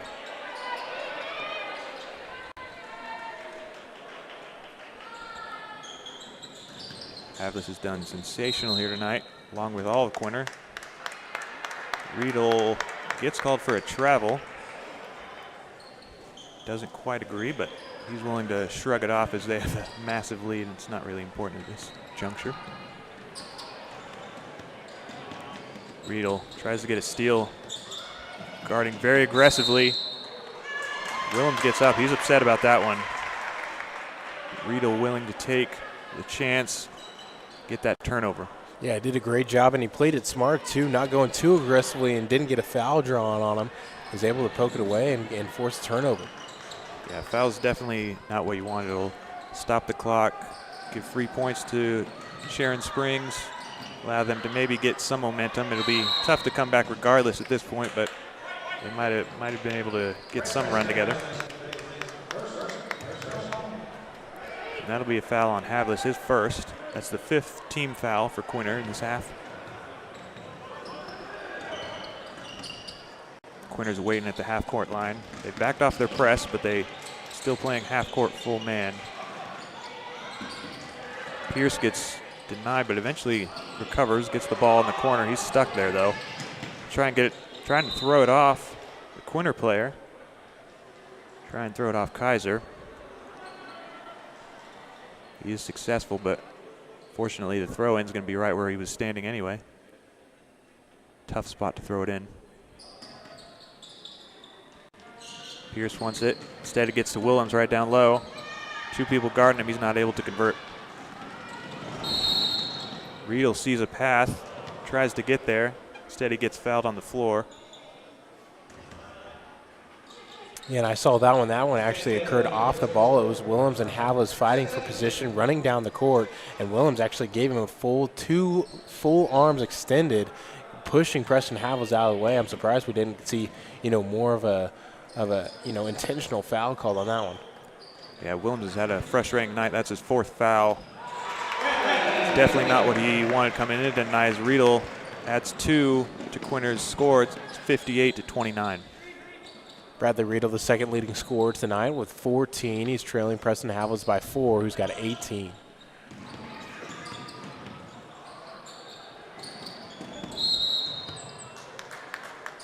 It's 24. Trevor Kaiser tries to steal it from Pierce. He'll get called for a foul, though. It looks like we're going to have a whole platoon swap here as Bridges, Beckner, Briggs, Getz, and Grumbacher will check in. And that was Kaiser's 4th foul as well. When you have so many talented players on Quinter, it's easy to just swap out all 5 whenever you need to. Bridges will guard down low. Briggs helped him out there. Pierce will eventually get it. Just quite can't get that roll. It is out on Quinter though, so it'll stay Sharon Springs ball. For Sharon Springs, interested to see what they run on this inbounds. They got to get a box set to start it off and screen just into the corner. Eventually it'll get to Edwards. Back to Johnson in the corner. Trying to get to Pierce, but he's sealed off. Eventually Briggs will try and get it to Grumbacher, but he instead travels. So Willems will throw it in.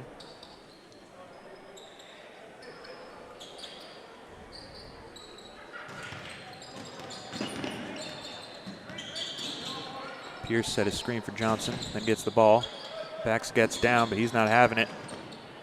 Pierce misses. Grumbacher saves it inbounds. Fortunately, it goes to Sharon Springs. Willems gets shot fake. They don't bite. Pierce looks for Johnson. Hands it off to him. Gets a screen. Now he'll pass it to Pierce, who's open from 3. He'll shoot that. And it's short. Almost gets his own rebound, but Getz will get it instead. That's an empty possession from Sharon Springs as Beckner will bring the ball up court. Getz down low. Almost traveled, but gets it to Beckner. He'll be short. Tries to knock it out of Kuhlman's hand. Eventually Edwards will get it. Johnson from the top of the arc, off the front end. Pierce gets the rebound. Getz setting up a 10 over him. Looks like we have a foul. Called on Getz. That would be his first. That would be Quinter's 7th foul.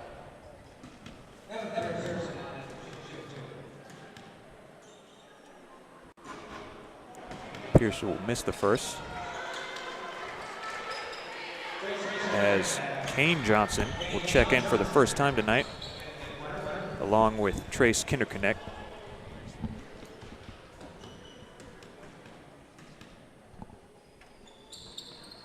Pierce will make the second, as Sharon Springs is now subbing in 4 players. Corb Jr. along with Cade Funk. Joe Edwards will see action for first time tonight, as will Keen Dinkle. Yeah, I think Wallace County is finally calling off the Dogs and really switching it up, letting the bench play tonight. They'll have to keep Evan Pierce out there, but keep in mind Evan Pierce is just a sophomore at 6'5", so there's some good potential here for Sharon Springs in the coming years. Absolutely, with a 28-point lead with 3 minutes left in the fourth. There's not much you can do about that. As Sharon Springs, number 10, Joe Edwards, he's checked in. He'll get a foul, his first, of course. Nice pass to Gus Bridges, but he'll get blocked by the taller Pierce. Pierce does get the rebound. Tries to dribble up the court, gives it to Funk. He sees a wide open lane, no one's guarding him. He'll take the three instead. It just rims out. That was a good looking shot. It rolled off his fingertips pretty smoothly. He had lots of choices, could have drove down, instead took the three. Didn't work out for him. We have another foul down low.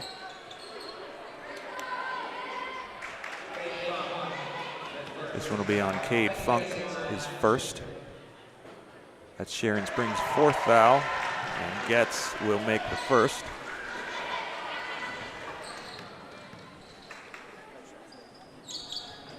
And the second one was a little strong. And instead, Quinter will now get the foul. That's their eighth, so Sharon Springs will shoot 1 and 1. Yeah, things slowing down just a little bit with the fouls, Justin.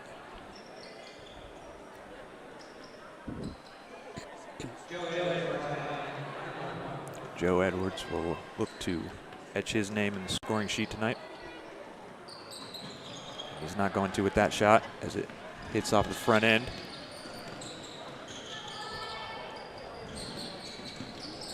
Grumbacher down to Getz. Make a nice turnaround jump shot. Yeah, that was beautiful offense right there. A nice bucket. Way to capitalize on the easy opportunities right there by Lakin Getz. Getz has definitely filled in well for the absence of Polifka. Bridges has gotten good minutes. He'll definitely want to get more in basketball shape as the season goes on. So that ball was bounced off the ref. Eventually Quinter does recover, and Bridges will score 2 and head to the line. This lead has now gone to 33 points. So we have a running clock, 2 minutes left in the fourth. Beckner would check back in. That foul was on Keen Dinkle, his first. Gus Bridges will complete the three-point play. And then he'll be subbed out by Avery Briggs. 34-point lead with 1:30 left in the fourth. It's a running clock. Korb Jr. will take it over half court. Gets it to Funk. Pierce trying to set the screen. Funk will take it. Getz wants the ball, but he'll get a foul instead. That'll be 9 fouls for Quinter. That's Getz's second.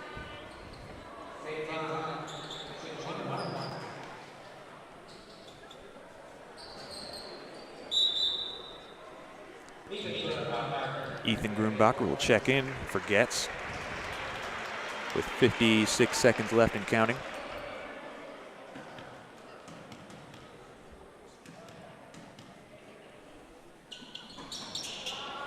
Funk will make the front end. He'll get another shot.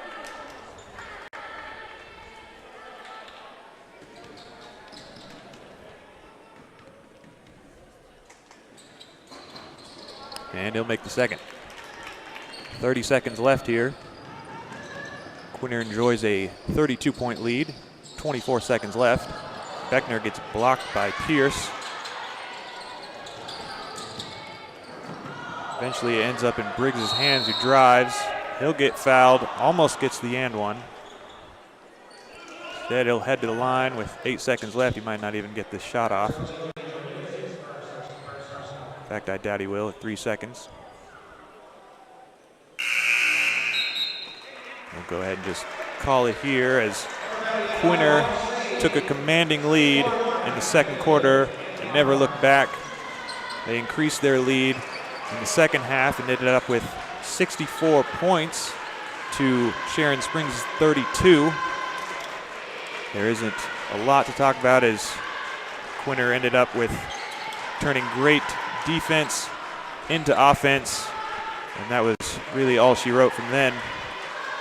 As we wrap up tonight, we will have coming this Friday, the Quinter Bulldogs will face St. Francis in a matchup as the girls played them in the 5th place game in the NWKL basketball tournament. So they'll look to avenge their loss. And the boys will be playing St. Francis for the first time.